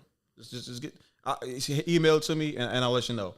And what people don't know, especially those that have really been following these town halls and stuff like that, is, she's asking a very, very specific question for a very, very specific reason, and it's gonna unfold. You know what I'm saying, later in this video, but there's a very specific reason why he didn't want to give her that information on the spot, right? Especially in front of cameras and in front of the people from Dalton that will be voting coming next election. I just feel that we go through this every month, and with everything going on, it comes to the part where we get to finances, and the finance people not even here to never see that. So that was strike number 2. The finance people that can answer these questions, the additional people that can answer these questions are not there. I'm pretty sure they know. I'm pretty sure Tiffany and Keith Freeman and maybe a couple other people actually know the answer to these questions. Why certain things is simply not being paid. All right. Can I ask a question? So she probably had them barred. Oh, I'm sorry. Go ahead. So she had them barred from being at these meetings, or they in her pocket. So yeah. So just based off of what you just said, you sure that she or someone in the administration who's there at that meeting now knows this information as well? So doesn't the finance department have to answer to the mayor? I mean, do they have to give them a report, or I would say completely separate entities and they do what they do and the mayor does what she does? I would say absolutely. Yeah. Why wouldn't they know the information? Someone in her administration, the finance department is answering to someone. They have to give a report. They have to let them know how the finances look in order for them to make decisions based off the finances. So they know what the probably can answer the young lady's question, but again, overlay for the underplay. Wow. I like that phrase. But yeah, so watch what the response is. Never answer the questions. The village administrator did read off some numbers earlier, but it would be great if we had it in writing. we've been asking for financial records since September, and here it is that it's June, and we still don't have it. We go to court about it. We're even getting sued by a TV station because somebody says FOIA. Stick to the agenda. I am talking about the agenda because the agenda was financial information that they requested, and you guys, FOIA, whoever the FOIA officer is, refused to give them the information. So that is the agenda because we're talking about money that we cannot continue to keep getting lawsuits because of people not doing their job. So it is directly in the discussion of what we're talking about. So as I was saying, I just My bad. Boy. Stupid. Real. Had to drop that one for find that that's very difficult that when we do ask questions, and I'm grateful for the response that was given today, but I'm strictly concerned about the $65,000 that Moscow Sounds wants, and the Tanganyika Miller stated that it had been paid for in cash. I'm done. You heard me. You heard me. Yeah, so stuff not being paid. Things are being approved of for payment, but they're not being paid. They're being left with they've been, like, the checks are on the desks of select people. And for some reason, you know what I'm saying, people are still calling, people still emailing, people still having problems with not being paid. What's the deal here? And why will we approve of additional payments? Why will we be approving of allocating more money to these same corporations, these same businesses, when they haven't been paid the preceding checks, the checks from before? Do we not have the money? Is the money being I don't know, cut up and then half going to where it's supposed to go, and another portion going to different people's pockets? All right, is the checks just laying on somebody's desk, collecting dust? You know, what's the answer here? And that's why those finance people need to be there to answer these questions, but they're not here. They don't show up at these town hall meetings. Why don't they? Why are they not at the town hall meetings? You know what I'm saying? And they go through this every month. So, any predictions? Yeah, what y'all? I'm thinking they get that little text from Tiffany like, I don't know if we're gonna go ahead with the meeting. Just wait until further notice. And 10 minutes to showtime, they cancel. Like, ma'am, it's been like this since September. When we gonna tell us? When are we gonna show up for this next town hall? Again, this needs some serious outside. I think they're already doing it, but like the FBI. Because this FBI is there. This is one group of people who are sticking together in this stealing spree, this raping of this community, man. Because that's what's happening. It is. That's what's happening, man. Since September, come on now. September. There's no excuse for that. There's nothing they can say. 6 months. What is it? Well, hold on. That's just the finance reports. They have not gotten finance reports in September. They've been in a deficit since long before then. Wow. Well, a deficit. The $1 million deficit started around. I believe it was February. Hopefully, somebody in the chat can correct me if I'm wrong. But I believe the deficit was at $1 million in February of last year, mind you, not this year, last year. And then it raised to about $7 million in September. That's the last time they got a finance report. So right now, as far all they're concerned, that's where they're sitting at. Just they're at a $7 million deficit. However, how much money has been accumulated to that deficit since then? I mean, it's anybody's guess. Even though the answer is right on the desk of the finance people and Tiffany, right? Yeah. So y'all, that's it's stuff done. Is what you saying, huh? Yeah, it's time to shut her down. Yeah, man. Shut that whole thing down, because it's not just her, for sure. She got a crew, and they're working, man. They're working this town. I hope Holmes isn't one.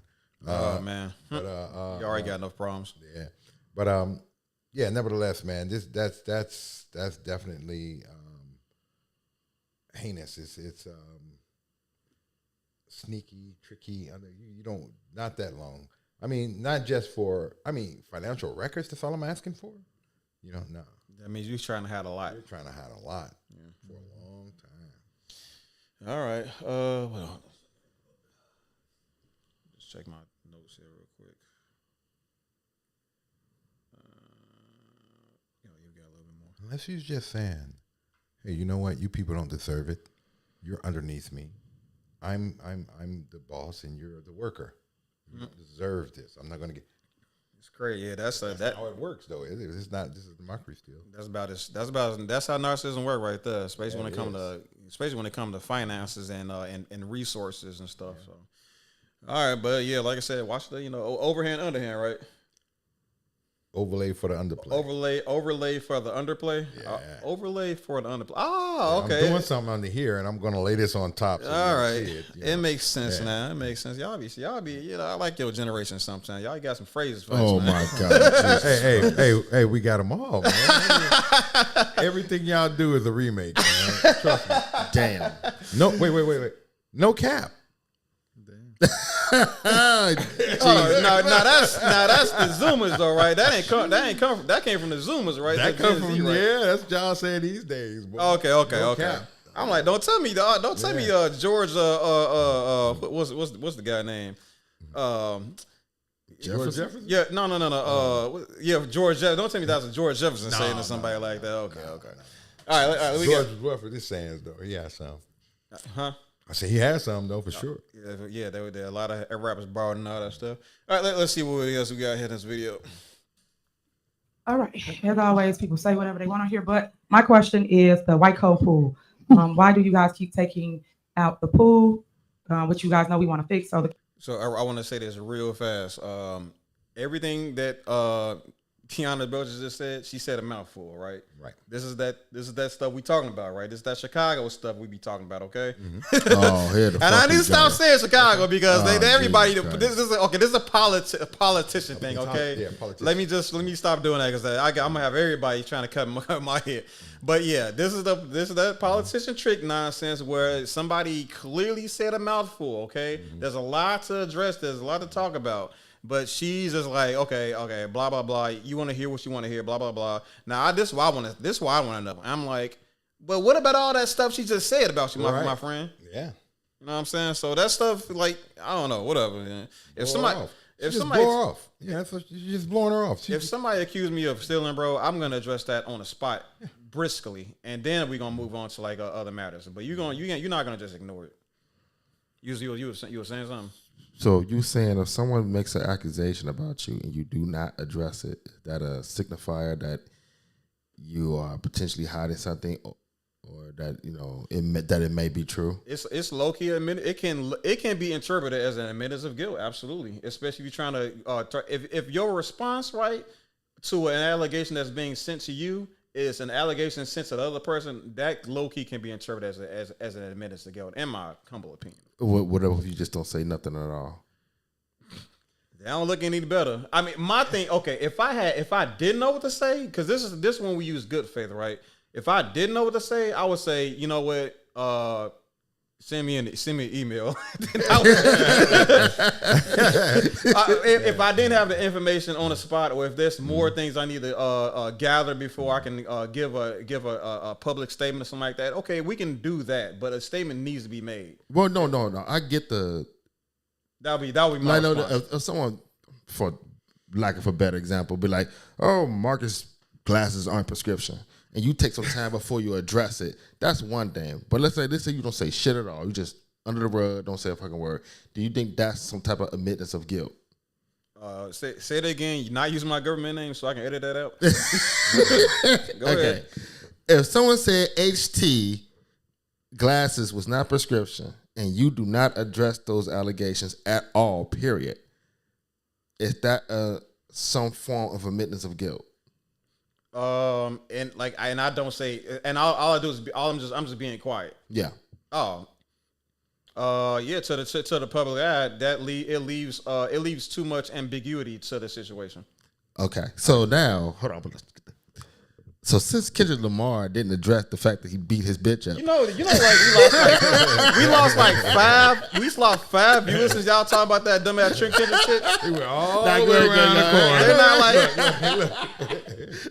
Good. Right, I ain't right say it. Right here. Bring it here.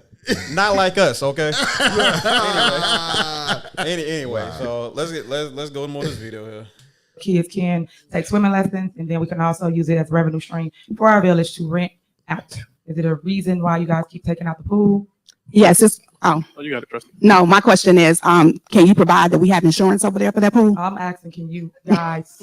You see what she did? Yeah. Now she's trying. You see what I just said though, right? Yeah. Tiffany Henyard knows about what I just said about that ambiguity situation. So she's like, okay, you ain't finna ask me no questions. I ask the questions. I'm finna ask you the same question again. But the difference between what Tiff did here, or what's her name? Make what? Tasha make a what? What's her name, Jay? Tasha make a from Power. You said Mick? Tasha St. Patrick? St. Patrick, yeah, St. Patrick, yeah. Oh, wow, yeah. I never watched Power. Yeah, I'm not coaching at all. I'm just a fucking genius.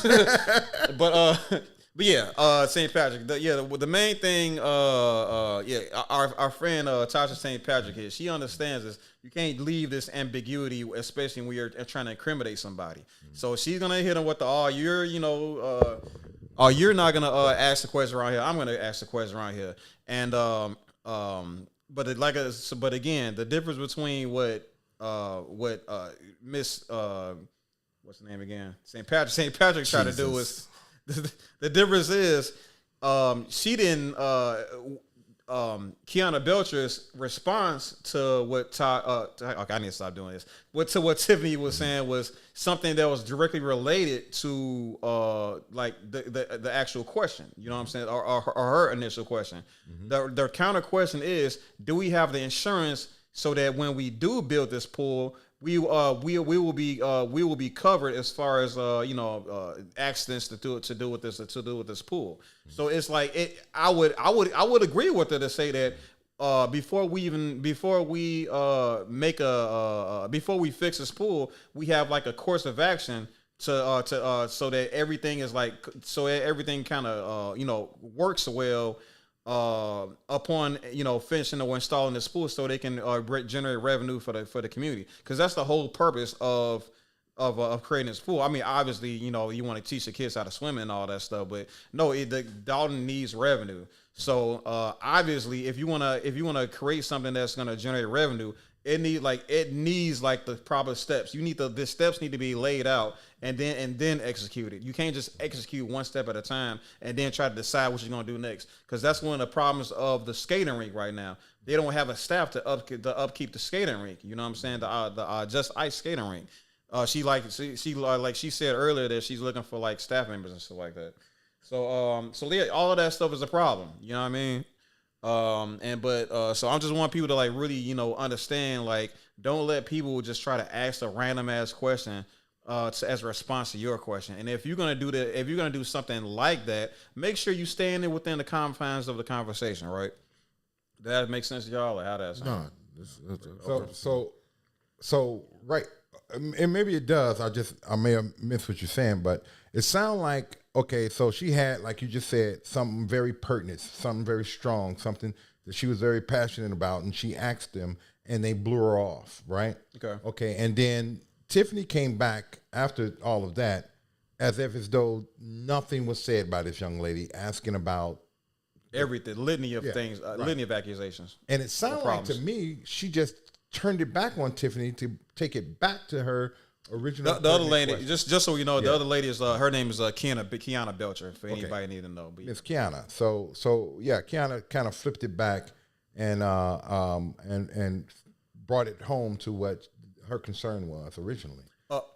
Yeah, just for clarification. So again, like, Tiffany wants to know why they won't approve of restoring or construction of the pool, right? But Kiana Belcher is asking the counter question of, do we have insurance for the pool? Which is another financial question. Yeah. So it's still from the original finance, we ain't seen since September type thing. How can I tell you anything about the pool and financial things to do with the pool when you won't give me any financial information? I wasn't thinking about that one. That's a good point. we can't. How are we going to make any financial decisions? Period, Right. without knowing how much money we get. Exactly. So hold on, real quick. wait. Oh, go ahead. No, yeah, I gave it to you. All right, so look, check this out though.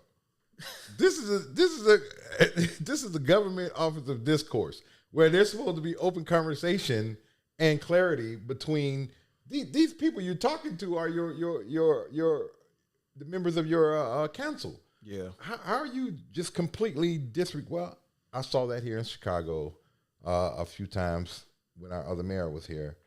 And I think that was one of the reasons why she's no longer our mayor, because you have to have that. You can't just be a dictator. You can't be at this level of Donald Trump and get away with it. So, Yeah.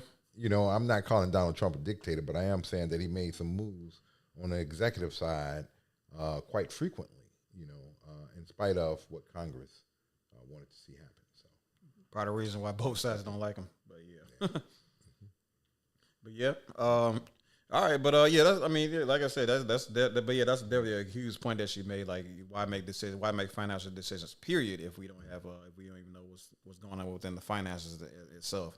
But like I said, just to what Carolina Belcher was doing is she's establishing that, hey, there needs to be a plan, there needs to be a course of action, and that needs to be planned out beforehand before we start executing anything, before we start putting money towards anything. And low key, right? If I were to be a very mean spirited person, I'd argue to say that they want Tiffany wants the trustees to make how do I put this? Brash decisions on spending money so that she can give that money back to those finance people so they can leave the checks on the counters or leave it on the table, right? Yeah. So I'm just saying, you know what I'm saying? But that's if I was a mean-spirited, negative Nancy, right? But I mean, how much good faith has she earned throughout this entire endeavor? Walk like a duck, talk like a duck. Uh-oh. It's a duck. All right, let's see what else we got here. Please fix the pool. You guys know the answer to all of this. Melly's been there forever, but it's just sitting there. We pay for it anyway. I'm asking, can we please fix the pool? Are you guys willing to put it back into the bills list so we can fix the pool, so we can utilize it this summer? Can you answer my question? Do you have insurance over there? We have insurance throughout the entire village, so that's a redundant question. No, it wasn't. my Do we question have is, insurance for the pool are you at willing Melanie's now? Filming Are you Center? willing to put it back into the bills list? Anybody willing to put it? All right, so just for the record, Tiff did say that they have insurance to cover the entire village, and I'm not sure if that's how that works. I'm not sure if it works like that. You got some insight, Chuck? Well, it doesn't. So a situation like a pool requires a different type of insurance. Uh-oh. You know, you're talking about accidental death, injury, drowning, all kinds of stuff, and that insurance is not going to. So it's like having homeowners insurance and car insurance. Yeah, you can't. Homeowners You can't have insurance ain't gonna cover your. You know, I'm sorry, it ain't gonna happen. So that's why we got Chuck around, man. That's why we got Chuck around. But yes, absolutely. You're not finna have a homeowner's insurance and expect it to cover everything that your auto and stuff like that.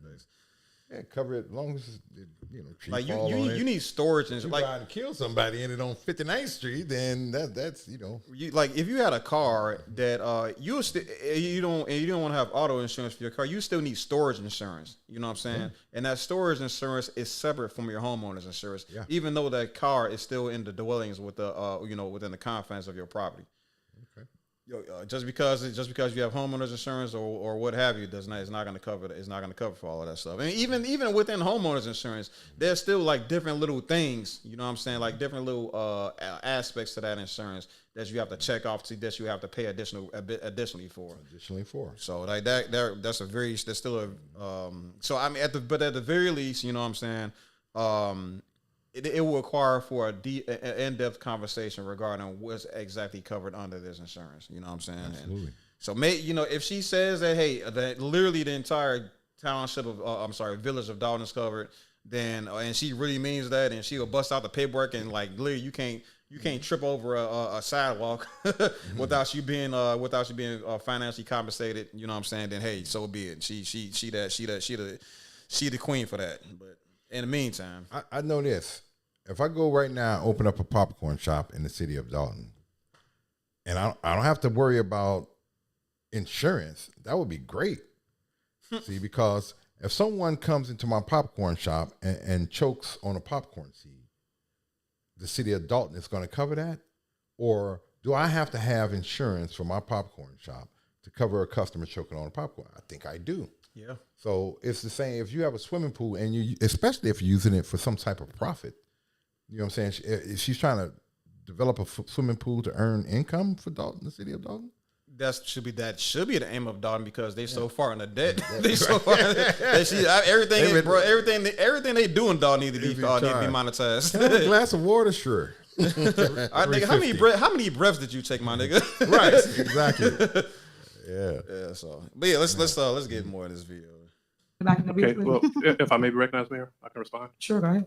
Okay, so that bill was pulled out because it was not in the budget, and we have more than $2 million of bills that have been approved by the board that have not been released. You hear that? More than $2 million of bills have been approved, but Not released. know what I'm saying? So at this time, I'm not willing to adjust. So you're saying it's not in the budget and you don't want to fix the pool because it's not in the budget, just like y'all attorneys not in the budget, but y'all approve things. But okay. Bro, and then she want to move. She want to just sneak off that conversation. Like, bro, I'm just saying, the language and the flow of conversation, like it's all manipulatory and it's all really, really well executed. Like this is where she's really damn good at it. You know what I'm saying? But she knows that when she hit a dead end, it's time to move on. You know what I'm saying? When it's time for somebody to think a little bit too much about what people just said, it's time for the trying to adjust move the pain. You know what I mean? Or go on to the next scene. You know what I'm saying? But she like I said, she just to break it down a little bit. She just what's this man's name? Jason House just said that we have money that hasn't been passed off to the vendors and stuff like that and the servicemen, and so it's not just not in the budget. We don't even know what the budget even looks like because we ain't having the report since September. But again, we don't know. We can't find money in the budget for this. So then she's trying to say like, what she essentially does is the die down with me technique, where it's to say that okay, then why y'all if we ain't got money to fix the pool, how y'all got money to pay for these to pay for the what's names, the lawyer or whatever like that. So it's like I'm like, okay, well, how does that like save your situation? Like you have you know what I'm getting at? We're making an allegation against you, and you can't just drag us down with you and then think that's going to clear up the situation and then move on to the next subject. Like I'm just saying, bro, you gotta pay attention to the way these politicians talk. Yeah. And again, last time, she's not the only person to talk like this. Yeah. She's not the first. She's not gonna be the last. But here on Chicago Black Delegation Podcast, we're gonna help you decipher between the two, right? Mm-hmm. So between those who's telling the truth and those who are with you and whom are against you. Any comments about that, guys? Yeah. Claim, supporting details, evidence. That's just basic. That's about as basic as you go if you're going to argue with anyone, right? Yeah. And her argument is, or her claim is, if you cannot afford this money or insurance or whatever it is she just said, how can you afford to pay for an attorney? If it was me, I would probably say, well, because we don't have the money and we don't know where it's going, we have no choice but to pay for an attorney to investigate you. So I mean that's again really she's good at knowing to do it, but she's not good at doing it actually. Okay. It makes no sense. What she says is no rhyme, no reason. You know what I'm saying? And it's like you can see clearly it's just a push. It's a push past, Yeah. Flip the script, let me hurry up and turn the page so that, like you said, it won't give the listener time to think about what just took place or what I just said, right? What you just said. She went about this shit all wrong anyway. She cause Didn't she get elected like 2021? 2012, I think 21 to 22. I think it was 21. Yeah. You supposed to build up enough good faith with the village if you're gonna do corruption, bruh. Because she did not.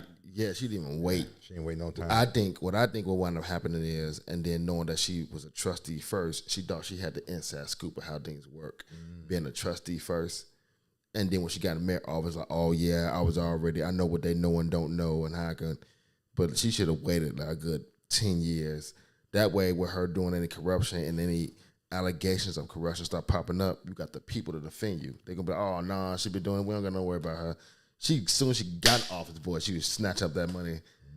Yeah, that's some high level manipulation there, Kanji. That's pretty good, man. How long you been? I mean, never mind. So, any comments, Jay? Like, you kind of agree with that, or how that sound to you? I agree. Yeah, man.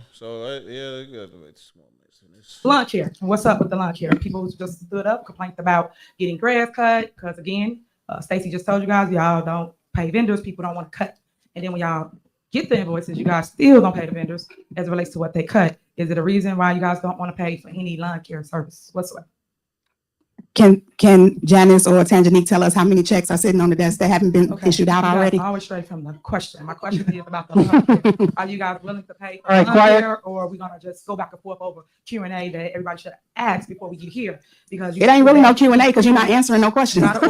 Keith Freeman responded to you, so that's clearly he's answering. Kiana is really trying to help people. Like, she want to get the thinkers in on this. You know what I'm saying? It's like, hey, these are like these laughs and these little jokes and stuff like that is like breadcrumbs for the rest of us to kind of like figure it out for ourselves, that like what's actually going on in this during these town hall meetings, right? Some questions, but okay, if y'all not gonna do nothing, let's move on. All right, call the roll. We're still in discussion. Yeah, we Yeah, have a discussion. Okay, you said you still got some? Yes, ma'am. What you got? Okay, there are two vendors, which kind of goes to the point. MBD Solutions, which is a concrete vendor that replaces concrete in the village of Dalton, has emailed multiple times. They were approved by the board more than 7 months ago and have yet to receive payment. Can somebody advise on the status of their payment? As you just stated, finance is not here, so why would we have that right here in front of us? Kanji, you got something, Kanji? Yeah. Wow. Wow. I mean, it's the same playbook over and over. Like when I get, we only had to explain it like one time, but you see it happening over and over and over again. That is ridiculous. Yeah. So I mean, I ain't got to explain it again, man. It's the same play over and over again. See, this is what I'm All right, saying. quiet. Order. All As right. you guys know, a mayor does not handle the finances, so stop. So if I'm telling you the answer, that's the answer. So if I don't handle finances, it has to go to the finance director or the finance department. They know that. But we sit here and we can stand every board meeting for you guys. Everybody know the steps. They know how all this goes. To make it like somebody doing something. Finance not here. And they could have got every single question answered before we got here. Put on the Before we got here, doesn't matter that we have the conversation before here or during here or whatever, whenever.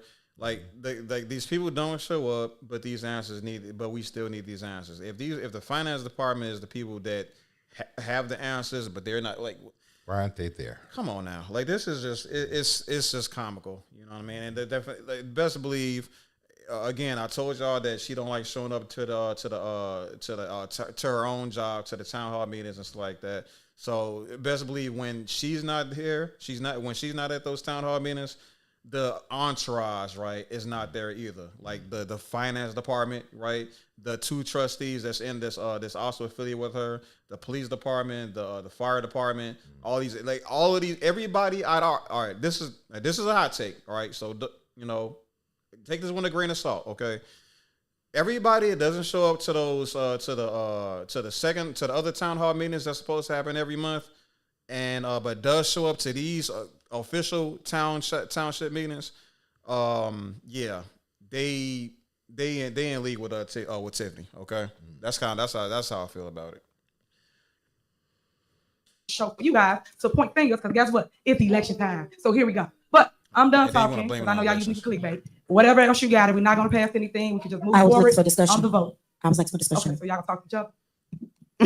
Well, go All ahead. right, one more time, I'm clearing the room. I'm just saying, so One more time, I'm clearing the no room. point of wasting my time going back and Okay. forth. We're not going to amend or make changes or see the good in I'll certain wait for her to things. finish because I hate talking. Okay, People talk. go ahead, I'll say y'all wait. statements, and then let me know when y'all done talking to each other. Okay. Thank you. Thank you for giving me permission to speak. Thanks. I appreciate it. Let's first start with this mayor and her smoking mirrors. You know, I sit here and we come and we say, you know, I say to myself, I'm not going to cut up with her today. Okay. But then I sit here and I listen to lie after lie, and she tells you everything but the truth. Like my grandma say, you're lying, the truth ain't in you. Now we sit here and we talk about finances when one, we haven't even went over a budget, a yearly budget. How can you ask us to make responsible financial decisions on behalf of an entire village when you haven't even presented a budget for moving forward, but yet you continue to say, make these choices, make these decisions. We don't know where we stand as a village in terms of the financials. You are paying vendors 10 times the money that they should be paid. So let me explain this for you residents. Let me educate us. Kickback. Sorry, I'm sorry, man. Everybody agrees on kickback. Kickback. That's how I was waiting for this. I'm trying to figure out how is she doing it? How is she getting the money? Kickback. That's some old Chicago. Hey.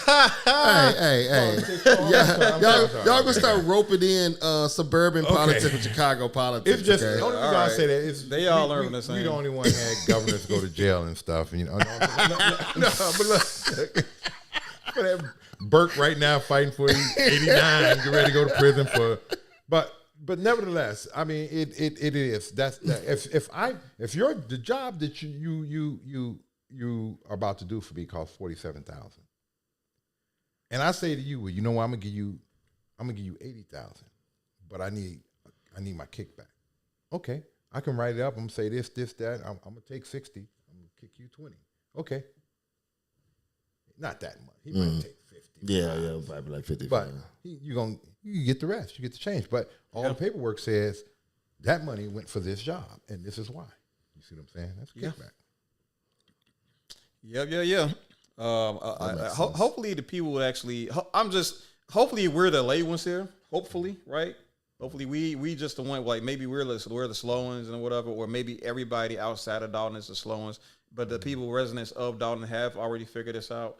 But they're just waiting on some sort of, I don't know, they waiting on something to like put the final hatch in or whatever. Or they were just maybe just waiting on the FBI or the Lori Lightfoot to, unveil the truth and stuff like that. But I mean, it's pretty much, I don't know what else to say, man. It's pretty much clear code as far as I'm concerned, man. I mean, it all, the stars are all aligned in my opinion. I mean, they want you to make financial decisions when you don't even have the whatever. Like imagine not knowing how much. Imagine not having access to your bank account, but they still give you a debit card. Like what do you think is going to happen from that? Right. Exactly. So. A tree.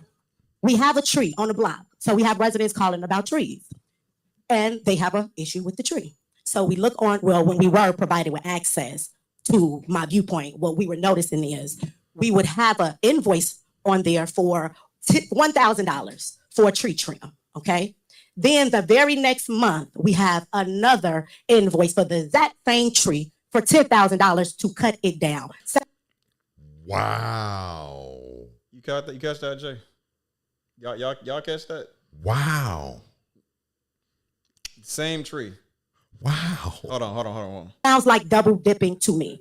Sound like double dipping to me. And what is double dip? That's that kickback language. That's that kickback stuff. Kickback. That's exactly what it is. It costs me, and if it's not a really big tree, it costs me about $3,500 for somebody to cut down a decent sized tree in my yard, and to trim it, it costs me about $300. So that's a pretty nice kickback. You know what I'm saying? And then you don't necessarily have to kick back money to me. I have constituents that need things, they need jobs. And so that could be, okay, you know what? Y'all need some money. Go over here, cut this tree down. That's 10 G's. You good. You see? Just write it up. Write up your invoice. Present it to the city. Oh, present it to financing. They'll never see those guys. So I explain how something operates, and I'm a master manipulator. But he explains how something operates, and it's what type of shit is that? Double standard. No. I fucking hate him. I tell He you know what, I fucking hate him. Listen, it might be a little truth to that because the only reason why I know you guys, well, your cameraman knows that he don't speak. I am a bricklayer, local 21. Been in Chicago, laying brick for the first 20 years of my life. I moved on to concrete, stone block, tile, and things to that nature. I got pretty good. I put my daughter through school, or helped put my daughter through school. Nice. And I'm pretty good at it. Still is. And I've had several different realtors. What is our people we rent from? The real estate, somebody Chicago Realty, somebody else Chicago Realty. Several of them have came to me, and I set up kickback jobs without even knowing it was kickback jobs. And the ones that I did know was kickback jobs, and I was young, and I went to, I'm not even going to admit it. There you go. You know what I'm saying? That's how you do it. No, seriously, they're kickback jobs, man. Yeah. They're extra for you in your pocket. Here you go. So that's just what we're gonna do, and leave it at that. Right, but I mean, well, yeah, that makes sense. But if you're a hardworking man, it ain't like you doing on some fucking Converse and snatching away people's hard-earned smash balls away from them. But I mean, it's the same thing. It was never any governmental work or anything like that. All it was they want to say that they did it and didn't really do it, and that type of thing. Because they think they fast enough to do it. Like you can't see them, but you can see them. Sleight of hand.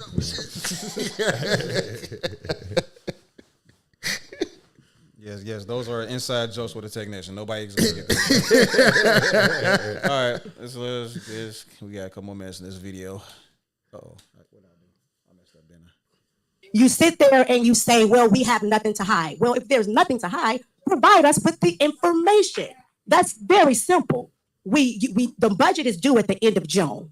Yet it is June 3rd. And this administration hasn't even provided us with the upcoming budget. We haven't even had a discussion. But what they'll do is next month, they'll run to us and say, hey guys, here's the budget for millions of dollars. And don't worry about spending time and going over it. We don't have time at the moment. We just need you to approve it. And then they get angry when we don't approve it. Our job as trustees are to make the best financial. Anybody ever rush you?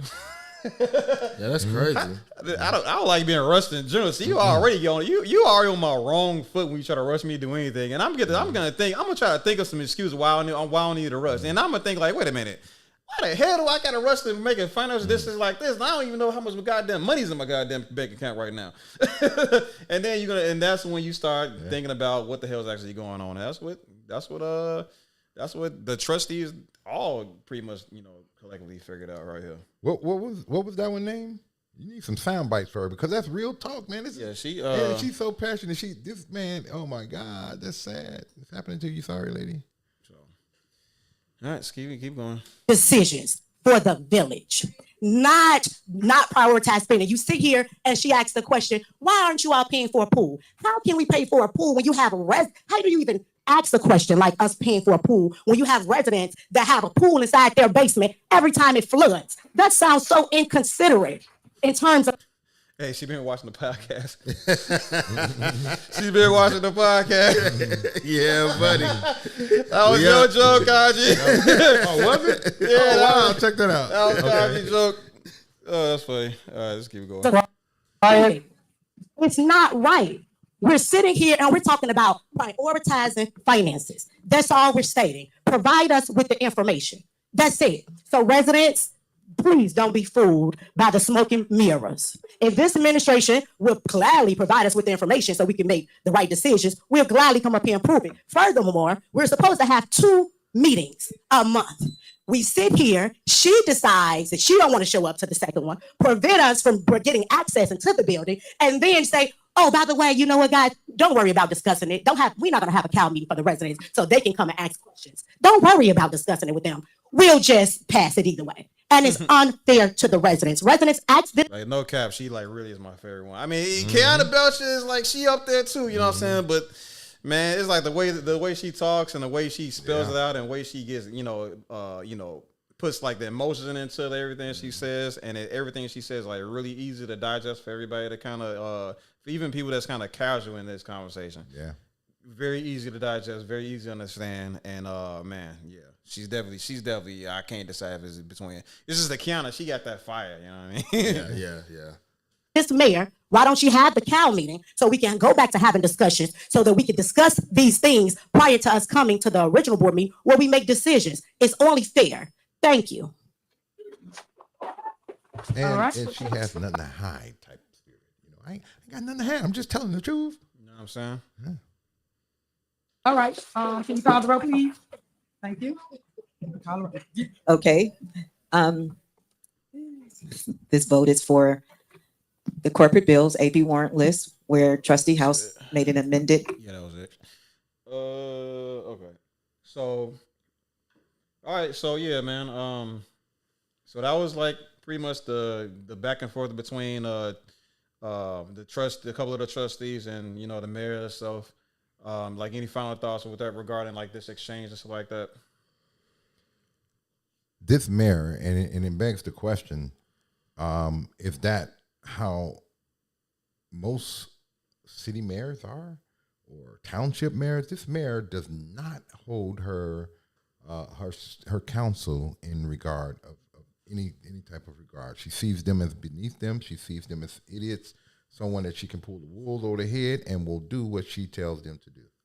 But I think she's finding out that that's just not true. Yeah. Fellas. That's it though. That's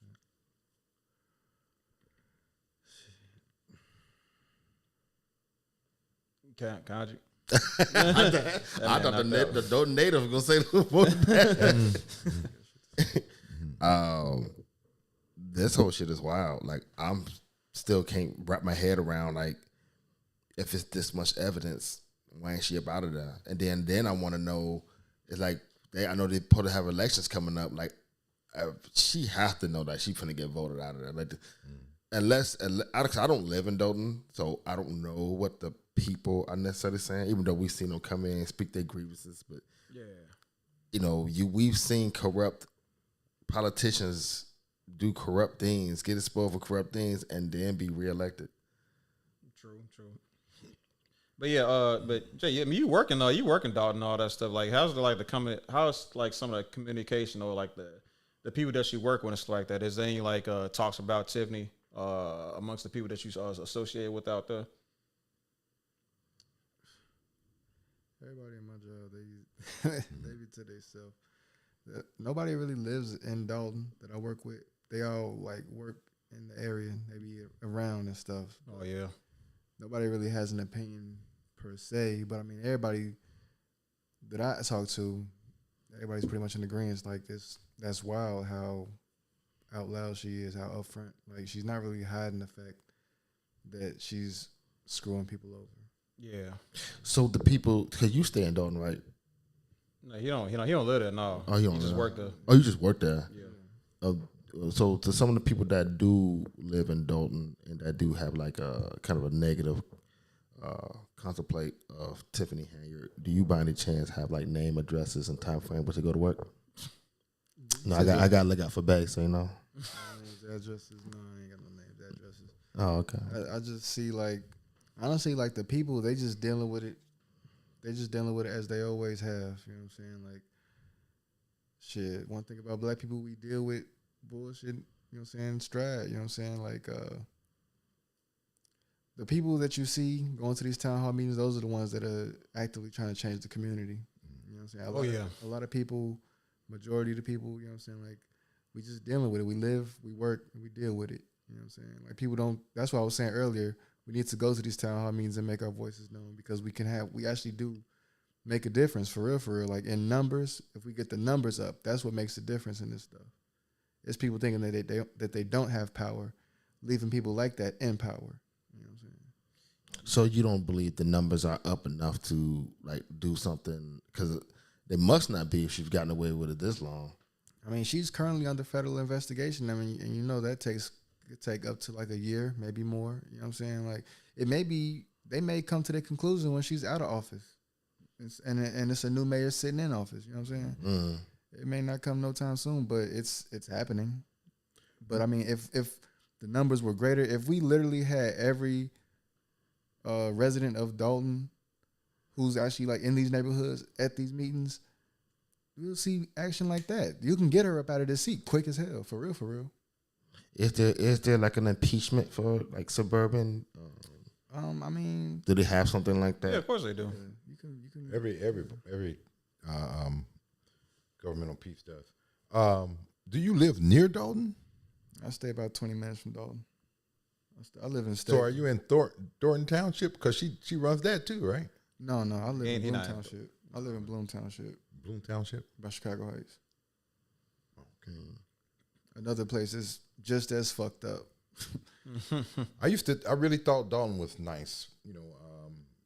30 years ago or whatever, the first time I ever went to Dalton. Oh yeah, I mean, as a kid growing up, Dalton was fun as hell. I mean, honestly, still nothing's really changed. It's just like now that we're older, we see what's going on, why everything is the way it is.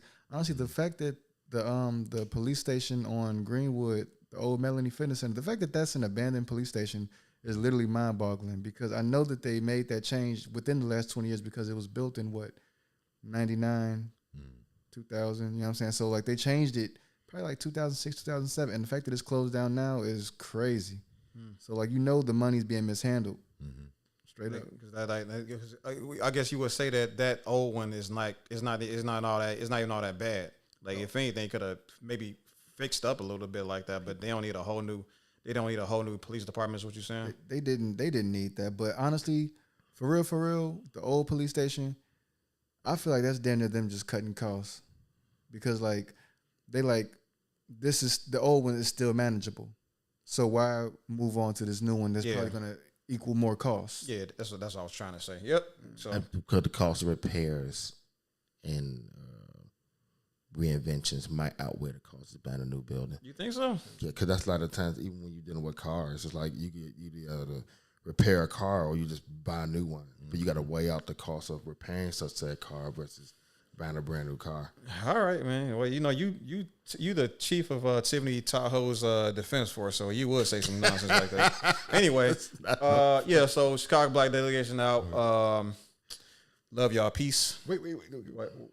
I just wanted to give her a suggestion. Oh, what you got? Tiffany, get the village to buy a bunch of Wilmer barbecues and make some money. That is some delicious barbecue. I love Wilmer's. Shout out to Wilmer's, man. I swear to God. Yeah. Jesus. All right. For real this time, we That's out a here. Dalton staple, right? Shit. Honestly, like, as far as like businesses out there, they definitely just came up in the last 10 years and just definitely boomed. Like, it's crazy. Have you had Wilmer's? No. No, I don't know what you're talking about, man. Man, They got beef and turkey and all this. I don't eat turkey pork. tips. They got beef ribs. You don't eat pork. They got everything. Well, you got to make time for swine, man. She's one to rhyme. Anyway, yeah, what's up? Yolanda in the chat saying, "What's up, everybody? Nice to see you, Yolanda." How you doing, Yolanda? We got a pretty decent, nice crowd in here. Like I said, y'all want to call in? We got the phone lines open and all that good stuff. So I want to let you guys know right now it's 6:41. We still got two more videos to go. The first video was 9 minutes, and the other video is like somewhere around let's see here, 1 minute 30 seconds, 1 minute 30, 2 minutes. It's like the last video is like about like less than 5 minutes. So we got 1 minute, one video that's 9 minutes, and another video that's like 5 minutes. So if y'all got to balance, it's completely fine. Just letting y'all know. Nah, we all. We can probably burn through it. I appreciate it. So yeah, we can just, like I said, just I don't have to. I'll probably not skip around. I mean, not to mention like the videos will be sped up, so there'll be less time in that. Yeah. But just kind of letting y'all know. Good to go. Yep. All right. So let me just find the next time. 2, 6, 3, 4. Oh, this This is when it's finna go down. Boys, it's finna go down. 0634. 0634.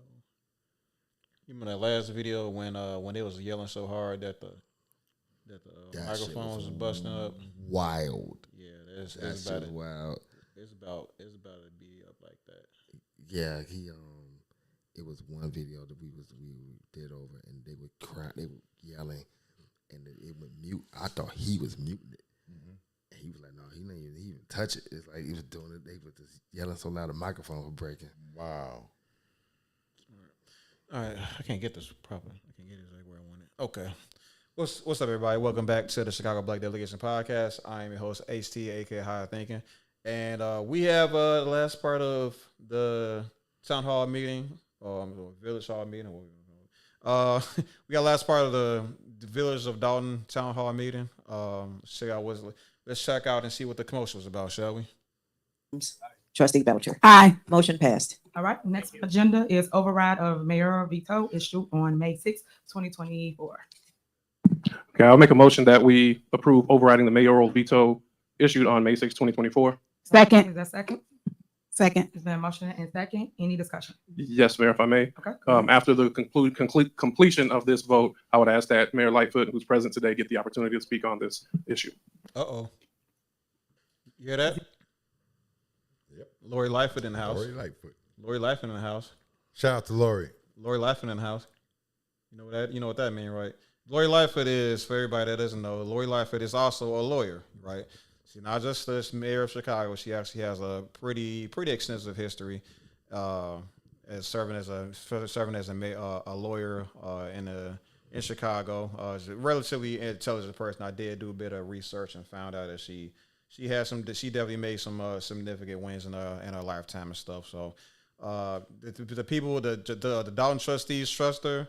Apparently the residents of Dalton trust her as well. So I don't know.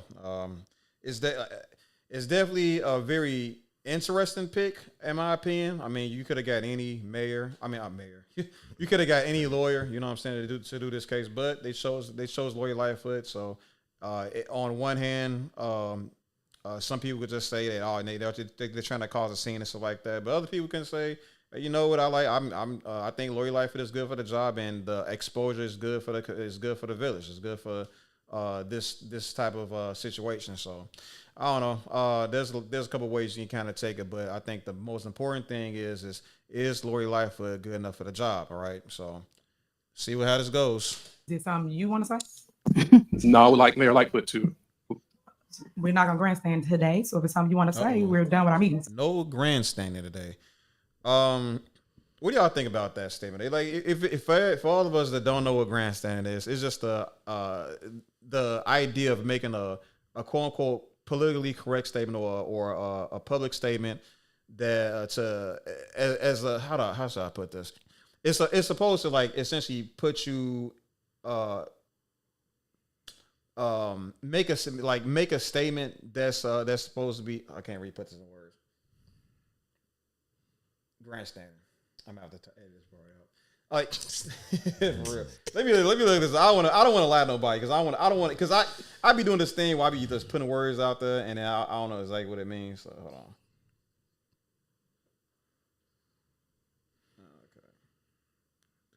on. Okay. So the action of behaving in a showy or ostentatious manner in an attempt to attract favorable attention from spectators and media or the media.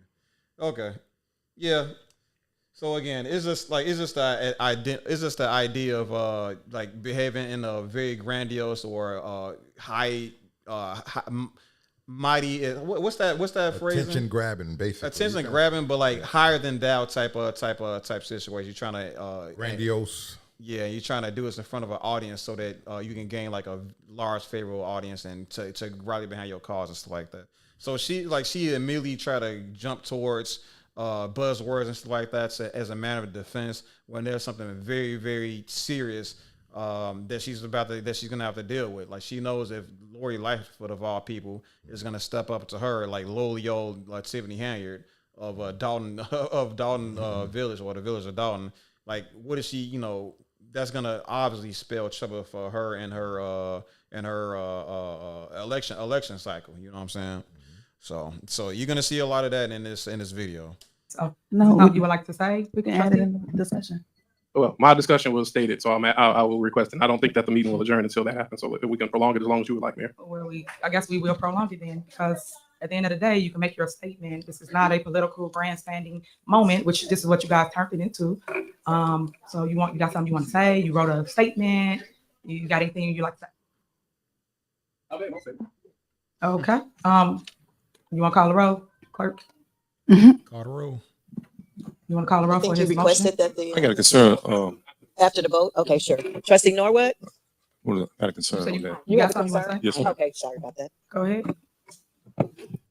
Okay. As I hear, we have an investigation going on by the FBI at this time over the village. Is that what's going on right now? Do. Okay, you out of Quiet, order. please. Quiet. Serious statement. Quiet. Everybody listen to y'all. Quiet. So we got an investigation over the village as a whole, of all the employees or just elected officials. My man don't even know what's going on right now. Why am I here? What are y'all talking about? Is there something I'm missing? I mean, It's open to sit right here. oh man, so yeah, he's asked the most. I don't know. I just kind of feel like if you're in the moment, like if you're living a moment, I think you should have a pretty good understanding of what's like happening around you. Like, we're outside looking in, and all of us are very well aware of the subpoenas that's befilled Tiffany and the rest of everybody else that's involved and stuff like that. But here this man come along, confused as a cucumber. You know what I'm saying? So yeah, I just found it pretty funny. Whatever they put in the subpoena. Just trying to get some clarity on this here. All right. Quiet. Quiet. Where we at on this? Yeah. I would assume it's tied to the subpoenas. Or we just talking about this is investigation on the mayor or the village? Oh, you're saying what we're looking over at? The investigation. Last time, quiet. The investigation is on allegations of. It was stated previously that there was an investigation done into what happened in Vegas, basically. So that investigation has not been shared with the board, and the board has made several inquiries. So that's one part of it. Also, the allegations or suspicion of commingling of funds or misuse of funds was another component of the request. That's what we was talking about, right? That's what we was talking about earlier. Like I said, a bunch of money was being approved, and we know where it is. We just don't know why. I'm saying we know where it is, and we know who's not being paid. So what's the deal here? Has the money been spent or not? Is it on the desk? Is it collecting dust? Like, what's the situation here? So yeah, that's why they need to issue these subpoenas, and that's why the FBI and or Lori Lightfoot needs to get involved in this for this investigation. All right. Last time, man. You gotta go. Okay, guys. Guys, y'all have to keep order. We have to keep order. We can't keep doing it. We're trying to get done with our meeting. All right, you can call anybody else? Okay, call the roll, please. This is the override, So right? this is Call the the roll. override of the veto. Override of the veto, call the roll. Okay. Trustee Norwood? Aye. Trustee Stan? Guys, you are out of order. I speak over the people. Okay, call the roll. Trustee Stan Brown? He's Stan still, Brown? Stan is still in discussion. Go ahead, Stan, because you're in So discussion. we're looking at Hold on, paying you're not the mayor. Hold on. $400 an hour for this investigation with the FBI already doing it? Yes. Okay, guys. Yeah. Excuse me. Please. You gotta have order. You good? Okay. Go ahead, trustee. What you got? Stan? That's Is it. that That's it. Okay. Call the roll, clerk. Trustee Norwood? Aye. Trustee Stan Brown? No. Trustee Tammy Brown? Aye. Trustee House? Aye. Trustee Holmes? Trustee Belcher? Aye. Motion passed to All override right, mayor's veto. next on the agenda is motion to adjourn. Is there a motion? Is there a motion to adjourn? I have a motion to suspend the rules. Second. Aye. Do you have a motion to adjourn? No, motion to suspend the rules. Guys, we're done with the meeting. All the grandstanding can stop. No more grandstanding. So, guys. so that's it. Can I have Okay, a let's motion go. to adjourn? It's been motion. Is there a second?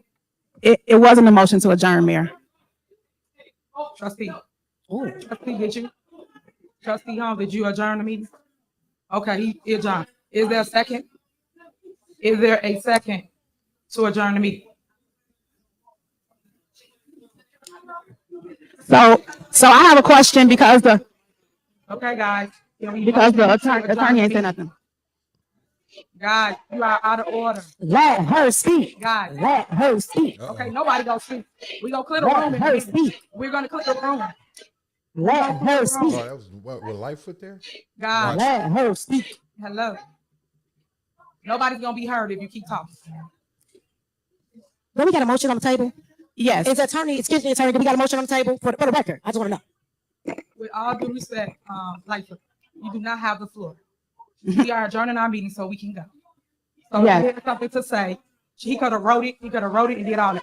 This is all grandstanding. This is what we're doing now. It's sad that we have to go through this because everybody's using every opportunity for a political deployment. Like, guys, come on. Come on, guys. Go ahead. Go ahead. All y'all gonna do is rowdy up people. That make no sense. Guys. Guys.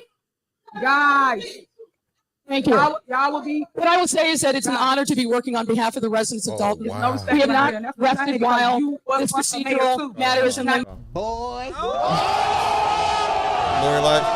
Lori Lightfoot in the building, everybody. and we're not going to allow anyone to stop us and obstruct our ability to get to the facts. So thank you for your confidence. And we will continue working. Even though they turn the mics off, we will continue working on behalf of the residents of Dalton, and we will give you the facts that you deserve. Okay, y'all done now? Y'all done with the grandstanding? Are y'all done with the grandstanding? All this is grandstanding. All this is playing, plotted. Don't y'all see the political play right here? Jay, do you see the political play right here? You know what I'm saying? Just you see, like these are just basic as deflections, bro. The most basic deflections. So I saw the other side of this video. I did not see this video. the other side of this video. Yeah, so the other side of this video was displayed on WGN, NBC, ABC, and all that stuff. Oh, really? Yeah. And what they were showing, the angle was the angle where Lori Lightfoot was behind the podium. That young lady right there, because they shut up mic off, brought her a mic. And that now I'm seeing the other side. I'm seeing it was her who brought her the mic, you know. And Lori Lightfoot make the speech that she's making right now. We saw her speaking. We didn't see the council room. That's interesting. So yeah, I gotta. I'm over here doing. I actually did not see that that perspective. I definitely gotta check that one out. But yeah, I'm just sitting down watching this thing like over and over again, trying to figure out what's the, trying to figure out the best course of action, how to dissect it. But geez, so there's a whole nother perspective that they focused. They was focused on Lori Lightfoot. Huh? Oh yeah, she was behind the podium. You could see her, but you could see no other part of the office there, the room. Oh, that's crazy. Okay, you heard Tiffany trying to speak over her. Yeah. So okay, you heard that. Yeah. All right. She was once the mayor of Chicago. She come here to create chaos. Think about it. But yet we sit here and we do this. Why we pay anybody any money if y'all have the actual people, meaning the FBI's here? So why would we waste money that y'all say we don't have? All right, guys. All right. Clear the room. Clear the room, guys. These was y'all. Everybody out. That's what I told y'all. It's time to go.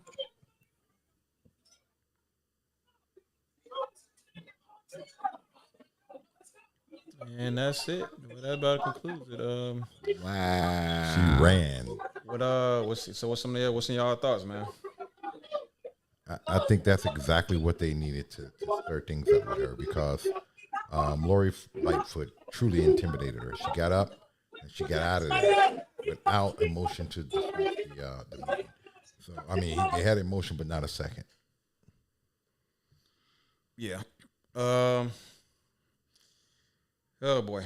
Kanji. What? Hey yo, I'm speechless. She got the fuck up out of there. She's like, nah, y'all doing too much now today. So yeah, man. There's not much to really state here. I mean, Lori Lightfoot got up there. Tiffany tried to defend herself to the best of her ability, or pre-defend, like brace herself for impact, if you will, by trying to soften the blow as far as the grandstanding of everybody that's against her, specifically in this situation, Lori Lightfoot. And then she says that she's trying to paint this political play narrative and grandstanding, all of this nonsense, man. And she knows exactly why Lori Lightfoot is there. It's that she's there to find the truth. You know what I mean? Now, again, I would say I would like to know if the FBI is there. I would like somebody to kind of fill me in as far as like the perspective of.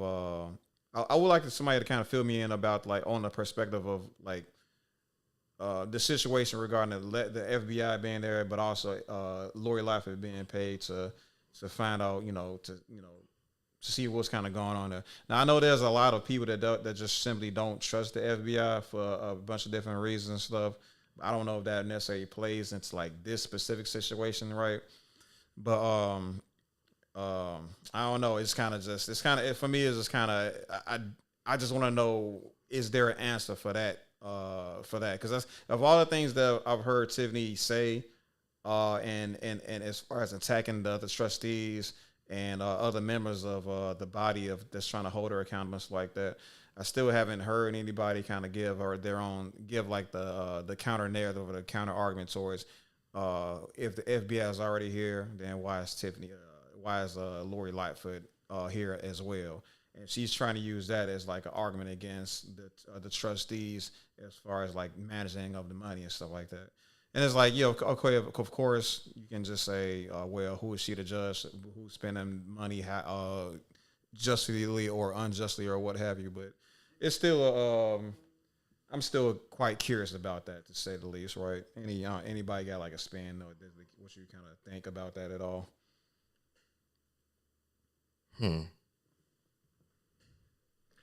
What this guy here said. No, seriously, what he said earlier was, what did you say? He said, it could take years, a long time for the FBI to be done with their investigation. In fact, she could be no longer mayor. And then that's two totally different things. So you got the feds. This is not to take you to court. This may be criminal. This may be something you've done federally wrong or whatever, right? And that takes a look at that. But what Mary Lightfoot is going to do is establish her her wrongdoings or whatever a lot quicker. Have her in the courtrooms, in the civil courts. Okay. And the FBI can't do that. I mean, it's a Fed court, right? And it's a much longer process. And that's just my speculation. I'm assuming, and I got that from that idea.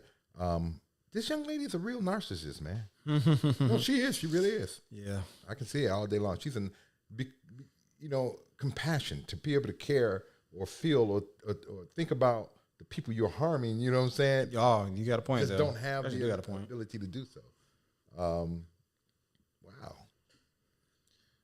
I guess I get so reluctant to call out like people of being narcissists, but like, I mean, it's not walk like a duck, talk like a duck, like, yeah, right. I think the word get thrown around a little too loosely because narcissism is actual clinical thing. But man, I was trying to say the same thing, but man, walk like a duck, talk like a duck. It's kind of just tough because she's already getting paid $200,000 from the Thornton Township for being a supervisor. That she like looked up and got she got that off a technicality. You know what I'm saying? I'm sorry. She got that payment, that salary off of a technicality. So it's like, man, you should be grateful for that. But even then, she still finds the need to like have the taxpayers pay for her, weaves, her hair and stuff, and her makeup. And I'm like, you don't get paid enough money to take care of all that stuff by yourself. Like, how are you wasting your money? Why are you so wasteful in general. You know what I'm saying? So I mean, I can see, man.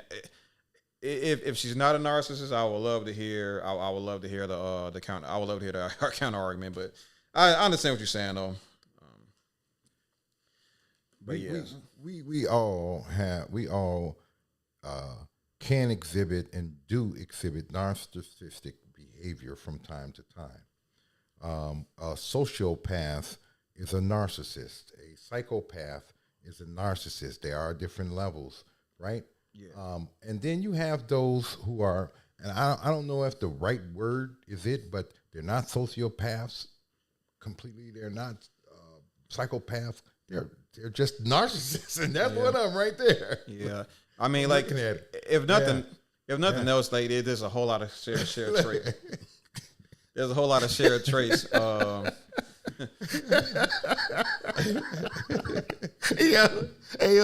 caught that clean. I saw that's that clean. Look, okay. Well, that's a Spike Chuck Taylor behavior right there, buddy.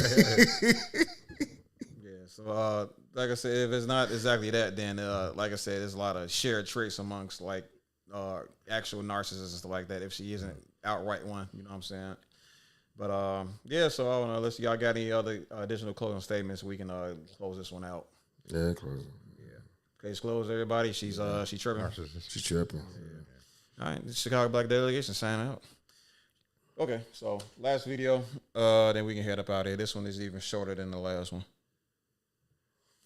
For everybody that's sticking with us, take a break on. For everybody that's sticking with us, we very much so appreciate it. Like I said, you know, if you don't know how things are kind of ran over here, we there we go. Yeah, we just for the most part talk about we pretty much the way we live stream and the way we record like the videos during the live streams. Okay. So I'm gonna basically what's gonna happen is when we done with our brief intermission, I'm gonna just introduce the last video, and it's gonna be like me introducing or this is gonna be like me starting a whole new video. You know what I'm saying? So like I said, it may look kind of weird. We're doing things a little bit different here, but this is just what's best for us and our schedule. You know what I'm saying? At least especially for like the growth and development of the channel. I mean, I'm just saying like people not gonna. People, the way the algorithm works, or not, it's not even the algorithm. It's just the way, how do I put this?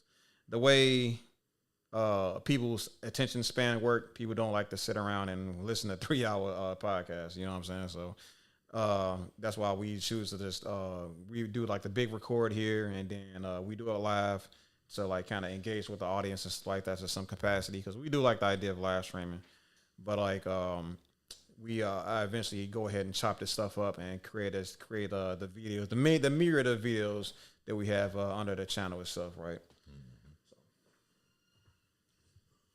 Everybody all set? Yeah. All right. Okay. All right.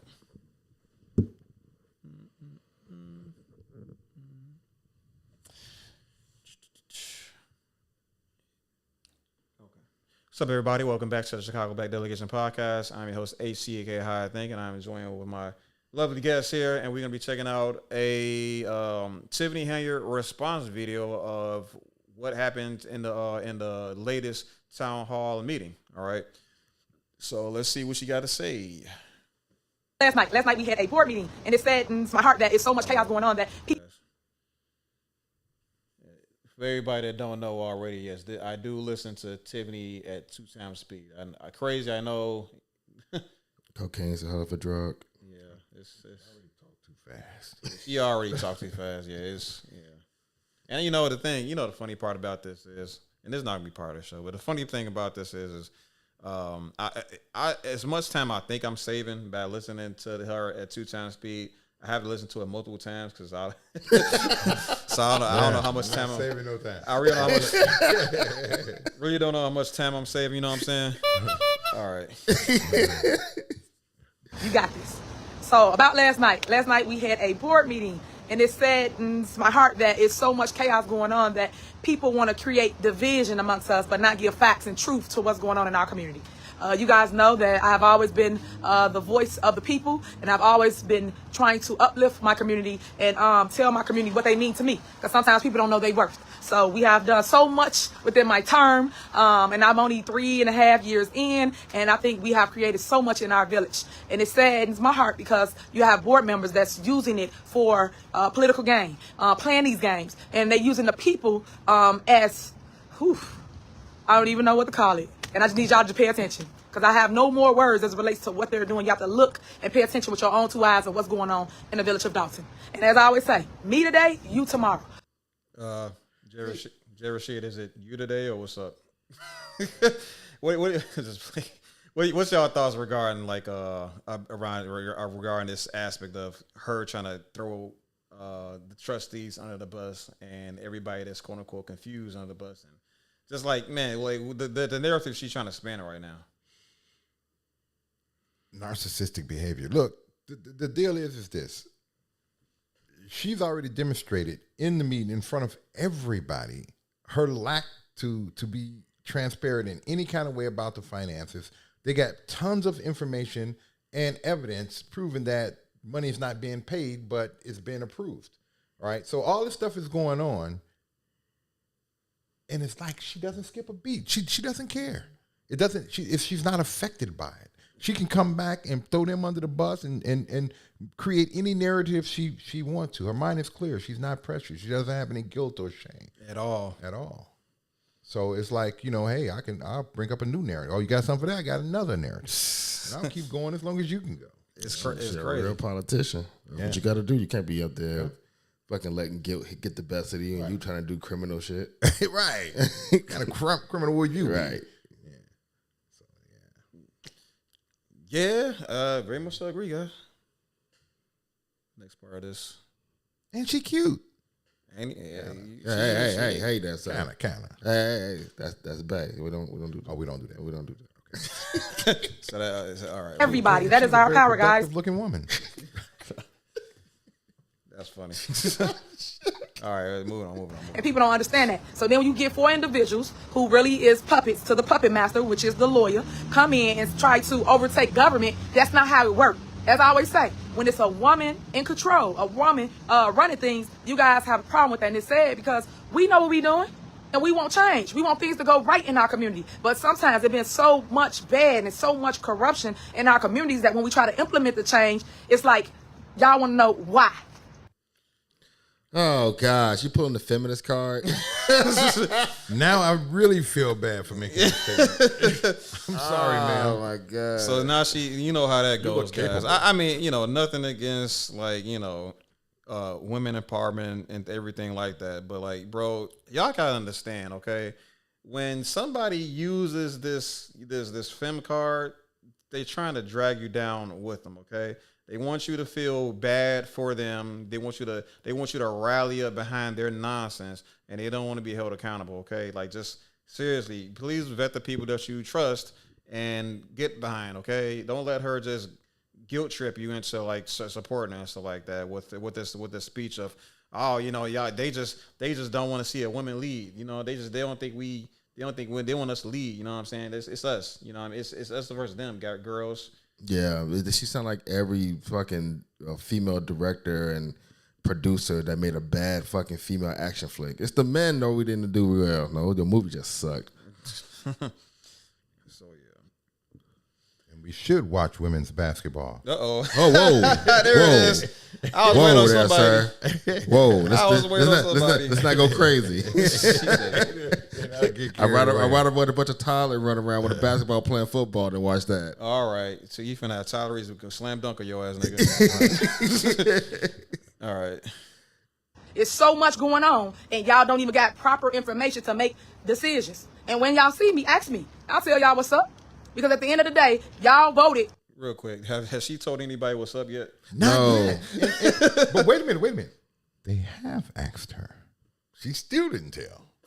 You mean the bro? She just made the statement. Y'all see me in the street. Y'all ask me. I'll tell you what's up. They have asked you, and you didn't tell them what was up. Yeah, people ask her all the time on, especially those town hall meetings. Hey, what's going on here? And she's like, she wanted to ask counter questions that has little to nothing to do with what's being presented to her. You know what I'm saying? What's presented against her, as far as holding her accountable and stuff. So we're trying just trying to find the truth of the matter. Because it's just a byproduct that, you know what I'm saying, that she's going to be held accountable. They just want to know what the heck's going on with this money so they can hold everybody accountable. For Lightfoot, right, to come in here at $400 an hour, that's $100 for every 15 minutes, but yet y'all won't vote to open the swimming pool for the kids. That make sense? Can somebody make that make sense? No. Okay. No. Isn't that amazing? Okay, so yeah, and this is one of those things I like to talk about quite a bit. Okay, ma'am, listen, what you're talking about has nothing to do with each other. So what you're talking about is two completely different packets of situations or cans of worms that need to be completely opened and completely accounted for and digested and everything and completely understood. You know what I'm saying? Two things that have nothing to do with each other outside the fact that both situations is directly tied to the funds of Dalton. Okay, so but that's just the very problem here.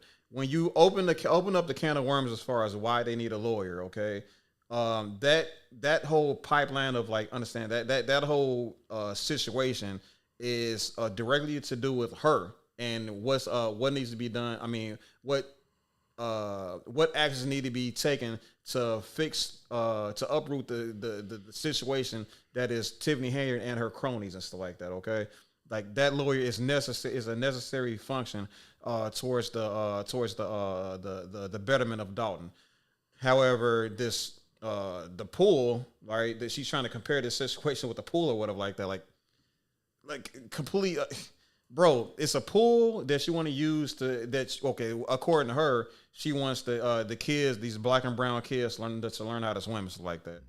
Bro, come on now. Those things have little to nothing to do with each other. And as a matter of fact, if this lawyer situation I'm sorry, not the lawyer situation, but if the legal situation isn't handled properly, then the same problems that's befalling all the other bills that's not being paid in Dalton is just add the pool situation to the list. It's just going to be another situation where a bunch of people that's working on this pool is not getting paid because it's too much. What's that word again, Chuck? Kickbacks. It's too much kickbacks going on for people to get paid properly. And then just add one more to the list. And before you know it, Tiffany is not gonna get reelected, and she's gonna head for the hills with all that cash, and then she's gonna live happily ever after with her cronies. You know what I'm saying? Okay.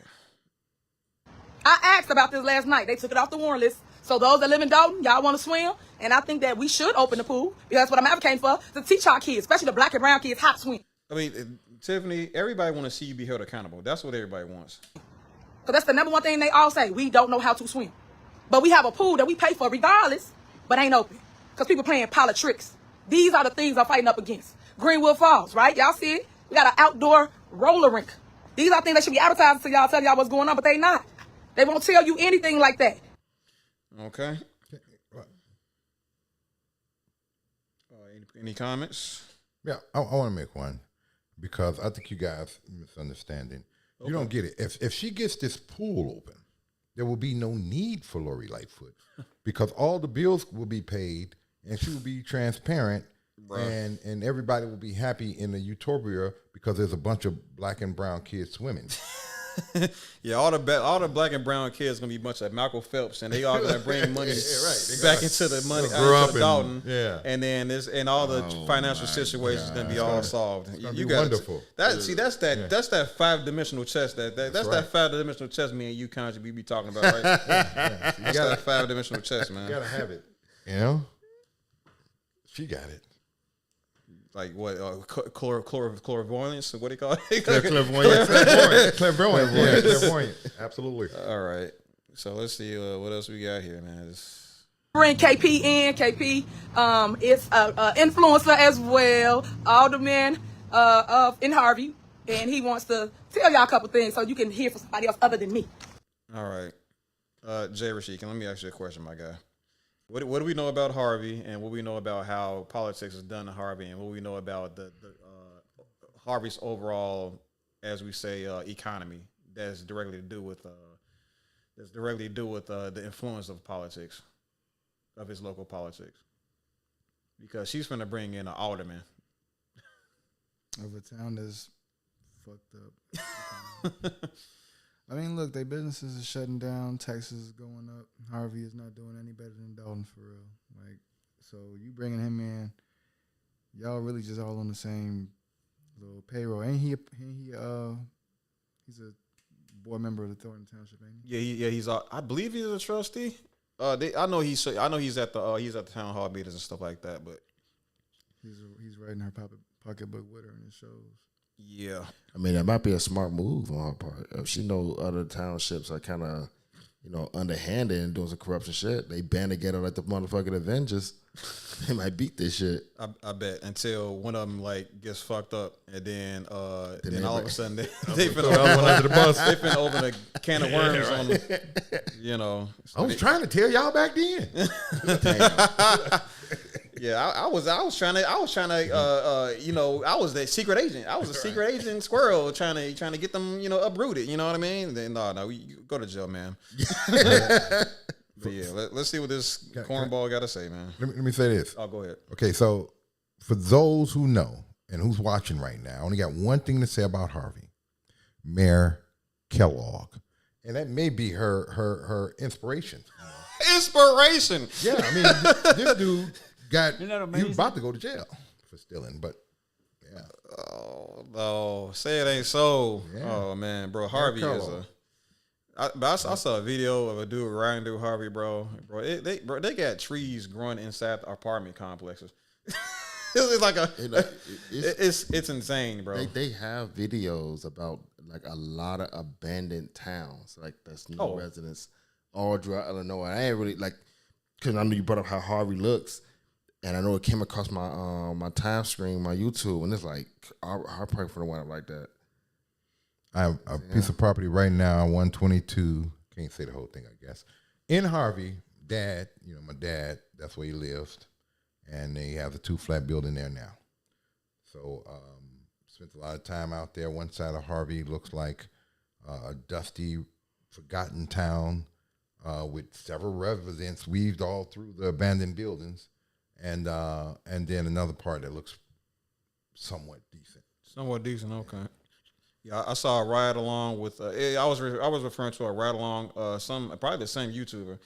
But yeah, he was literally driving through this section of Dalton. The roads is just, grass all growing up, uprooted, growing up in the roads, and the trees are all inside the. It's actually insane. I'll actually post a video during the editing process of this video, but yeah, there's this is what your town is gonna look like when you don't take care of it. When the economy is ass, the people are gonna take everything they have and move somewhere that's more safe, where there's more opportunities. You know what I'm saying? Everybody what happened in Mississippi and stuff like that. The people didn't see, there was no opportunity down there. They packed their bags and headed for the north. You know what I mean? Great migration. Yeah, exactly. And how do I put this? And then I'm just saying, Dalton could end up in a similar situation. I believe there's a lot of support being sent Dalton's way right now. It could be a lot of donors and stuff like that feels bad about what's going on. Tiffany is getting a lot of deals and stuff like that. She is getting a lot of money into the town, so that is a plus. But still, if things kind of keep going this direction and people keep stealing the money from the townspeople and stuff like that in all these different curious ways, it's going to be a sad case of what's going to happen to Dalton, And then Harvey is just going to be a dust town, you know what I'm saying? Hey, this might be like a half-ass related because you made the notion of a great migration that happened when people from the South went north. You think it might be a reversal nowadays? Because everyone's going down south. Everyone's going to Atlanta, Texas, and all Texas, that. stuff like this. That's coming up from the northern places. So you think that's going to have like a significant impact over time? Because they like crowded down there by South Line, I would imagine. Yeah, this is that. I do like talking about stuff like this, and we can talk about it a little bit right now too. This is part of like my big grand scheme for Black Americans and stuff like that.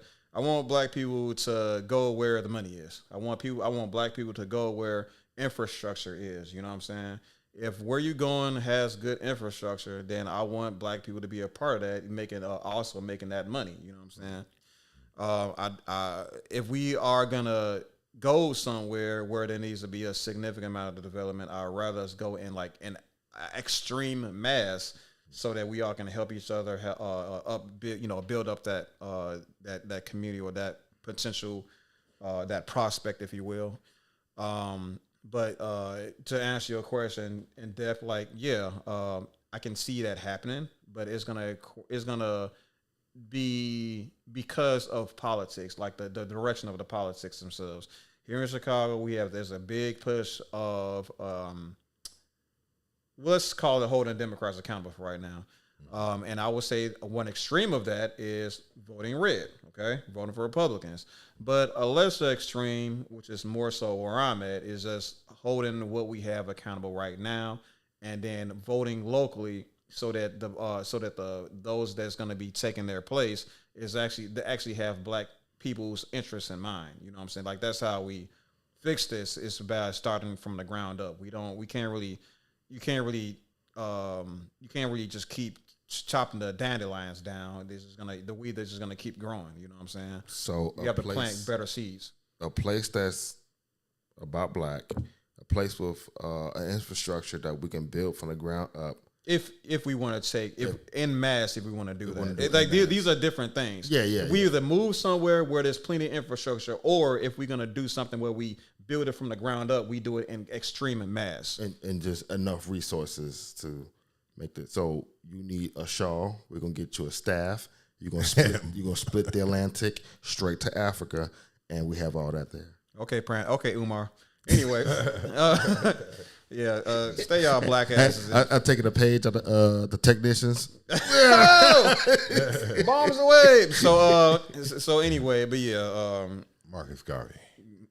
Relax. Whoa. We don't want relax. Relax. They're gonna have my head, man. They're gonna have my head, bro. All right.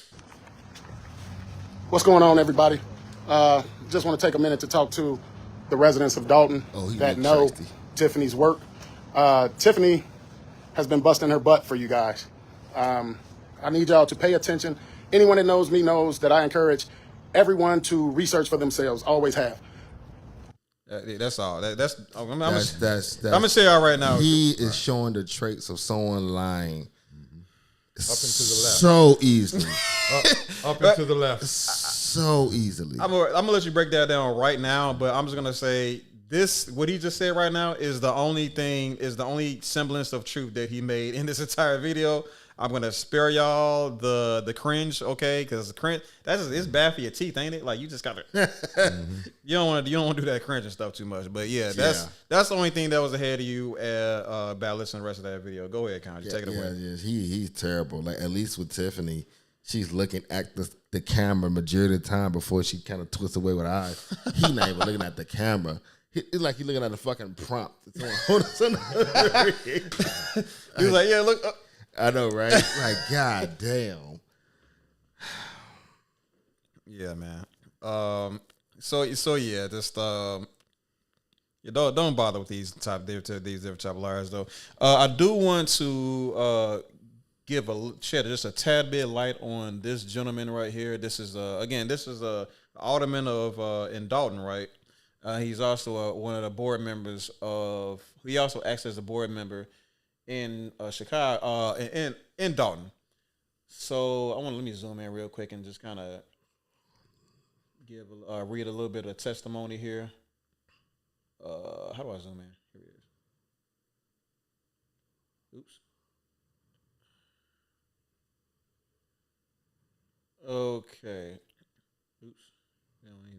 He's taking a peep in the group chat there. So yeah, this is Keith Price. All right, and this person is giving us a link to an interview that he had on a podcast or some sort of a radio show of some sort. So it is, and he's gracious enough to kind of give us a rundown on what was said in the podcast or in the show. So you like this, so you can just look up the you can just search in Keith Price on YouTube or Google or anything like that, and it'll pop up for you, like guaranteed.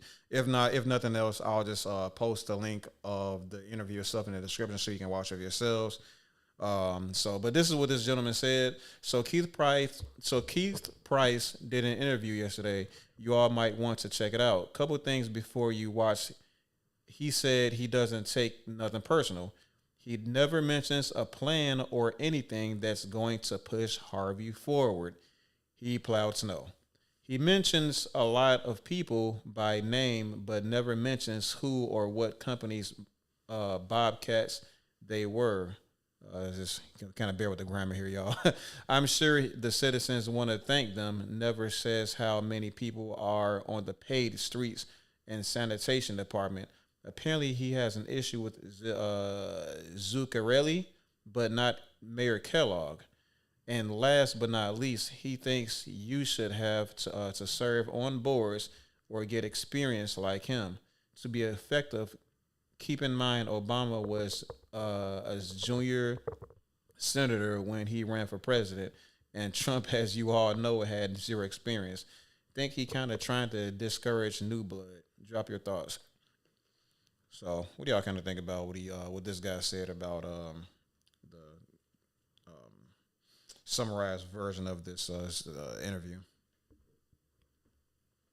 I guess specifically, let's say specifically it's pertaining to not having an agenda for Harvey. So, like he want to have a conversation with people about Harvey, but he doesn't have any plans for Harvey, which is kind of strange in my opinion. Don't y'all think? Very. So there's another thing in Harvey. What's going on? There's a couple of half-built buildings. I mean, seriously, there was a big promotion thing. We're going to do this. Again, that was I think Kellogg, not this guy here. I can't pronounce. It is Keith Price. Zaccardi. You said. Oh, yeah. Okay. So he says he doesn't have a problem with Zaccardi. Yeah, he has a problem. He has a problem with Zaccardi, but he didn't have a problem with convicted thief Kellogg. Which is says a lot about you. But again, like Tiffany Henyard, she's saying that he does things, has planned, but all he's done was plow out snow. So it's like a going pattern with a lot of these cricket townships. And it's just again the overlay for the underplay. Yes, sir. There's some statements, guys. No, I 100% agree. That's some biased shit right there. But yeah, so it's nice. But like I said, it's nice that you plowed snow, which I'm pretty sure the state has something to do with that because or the city of Chicago has something to do with that because it's freaking snow and But I think it's really alarming that you don't have a plan. That you don't mention some sort of a plan to take care of the city and push the township of Harvey forward. I mean, Harvey was a nice place once upon a time, and if you don't want to make Harvey great again, then what are you doing here? You know what I'm saying? But yeah, so yeah, I think that about wraps stuff for us though. Like I said, this situation for Tiffany Henyard seems to keep developing. I mean, just when you think one town hall meeting is just enough and it can't get topped and it doesn't get better than that, well, here you are. You got Lori Lightfoot grandstanding on in a village township meeting. I mean, I don't know what else to really digest. I don't really know how to say this. This doesn't even seem like politics at this point. You know what I'm saying? This just seems like some sort of crazy sitcom. You know what I mean? It doesn't seem like it doesn't at all seem like what normally happens in a town hall meeting. But it's like I said, I'm gonna keep saying this as often as I can. You have to. It's great that people are paying attention to what's going on in Dalton, but like for everybody that is paying attention to Dalton, we have to start this needs to be a chain of reaction, right? This needs to be a thing where everybody is getting more involved with local politics, showing up for their town hall meetings. At the very least, find a way of watching the town hall meetings. And when something comes up that doesn't make any damn sense, like some of the things we kind of discussed today on how people can kind of, well, what do you call it? The overlay for the underplay.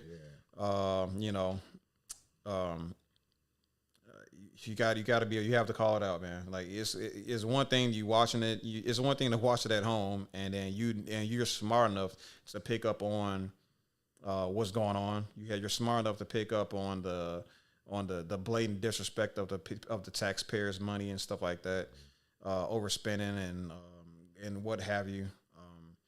It's another thing to actually show up and voice your concerns and have something be done about it. So yeah, it's been Chicago Black Delegation, and we'll see y'all on the flip side, man. Okay, so that's about it. Concludes it, guys. We appreciate everybody sliding through for us yet again for one more week.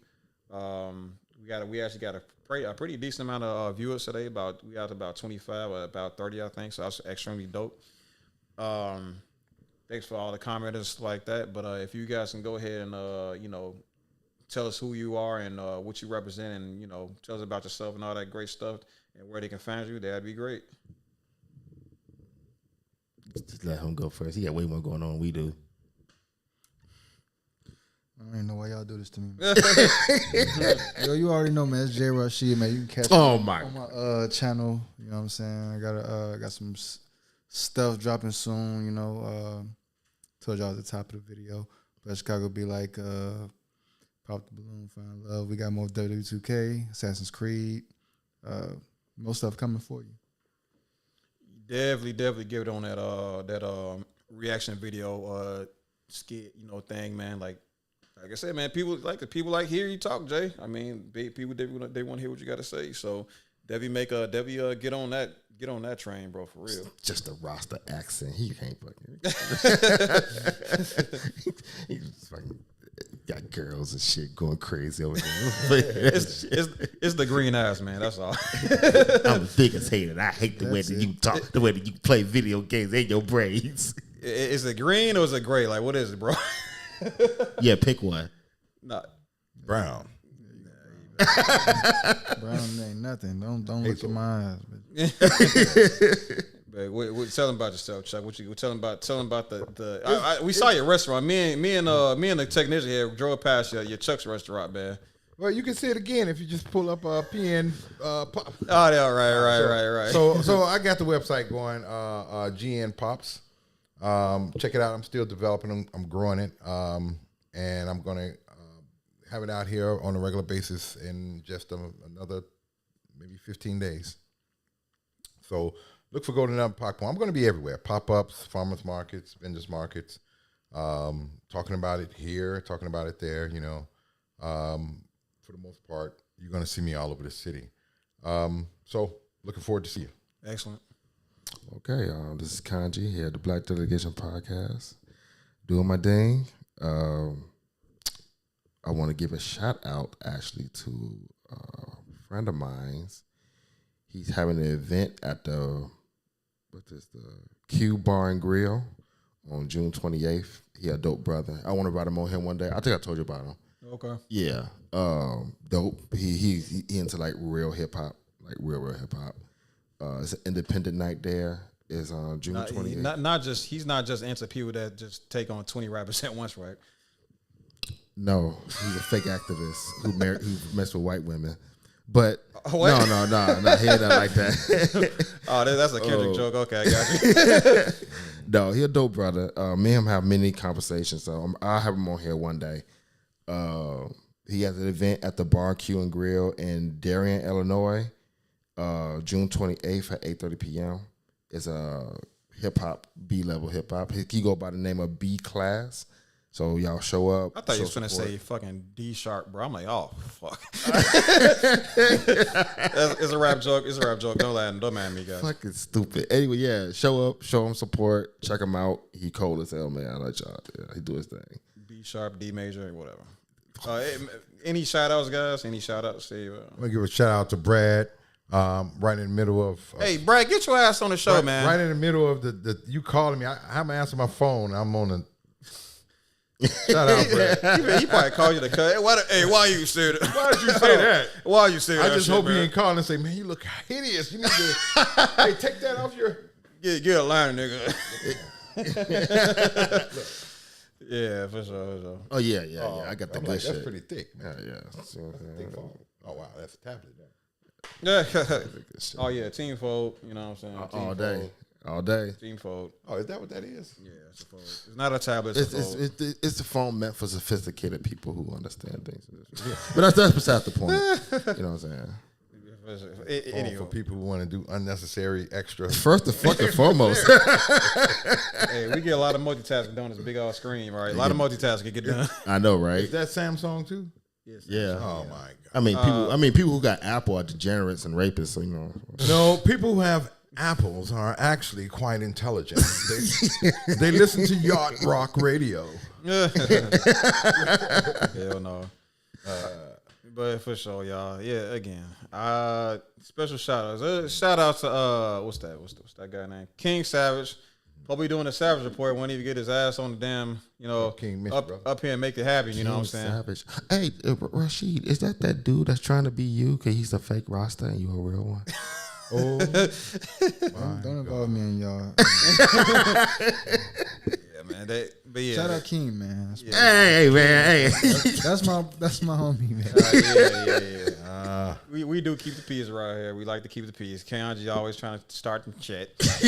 But yeah, King Savage, get your ass up here so we can make this money. I'm just playing. But otherwise, man, shout out to the family. Shout out to everybody watching. Appreciate everybody that's still watching. That's the I don't know what right? y'all doing. Yeah, for real. Thank you. I'd have been cut off.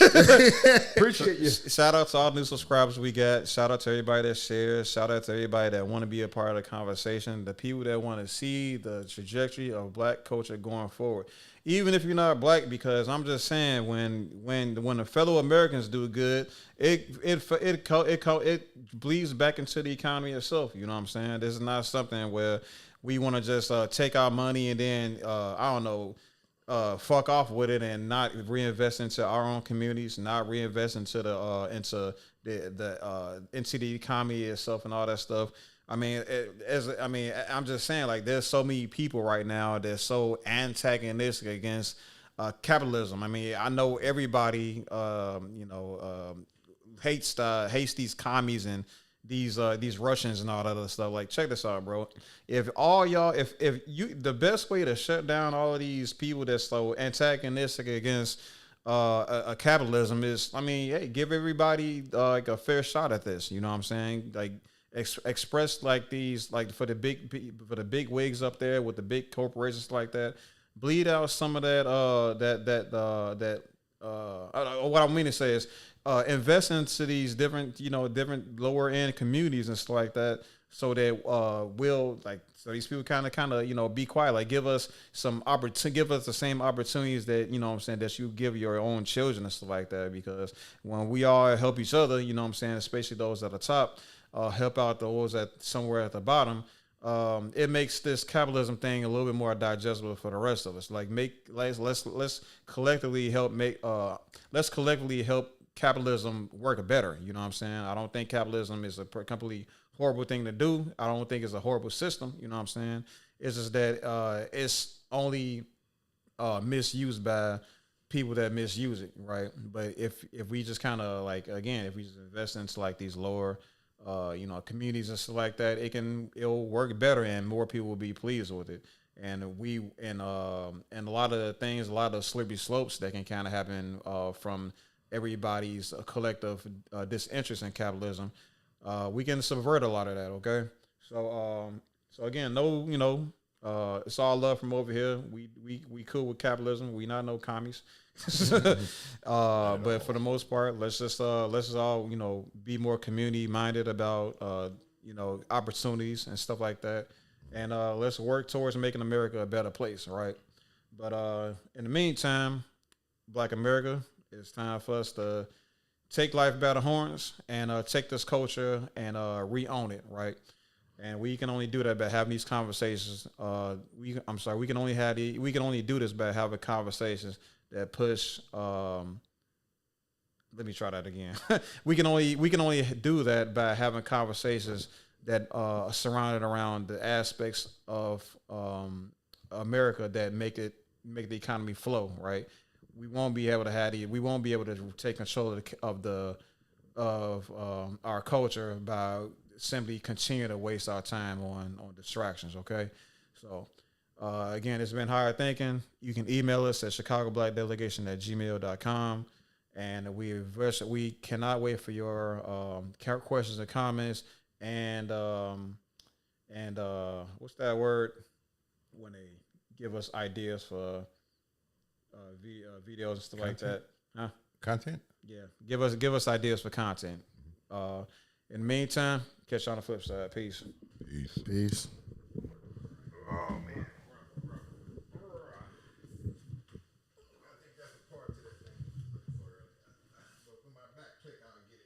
Yeah.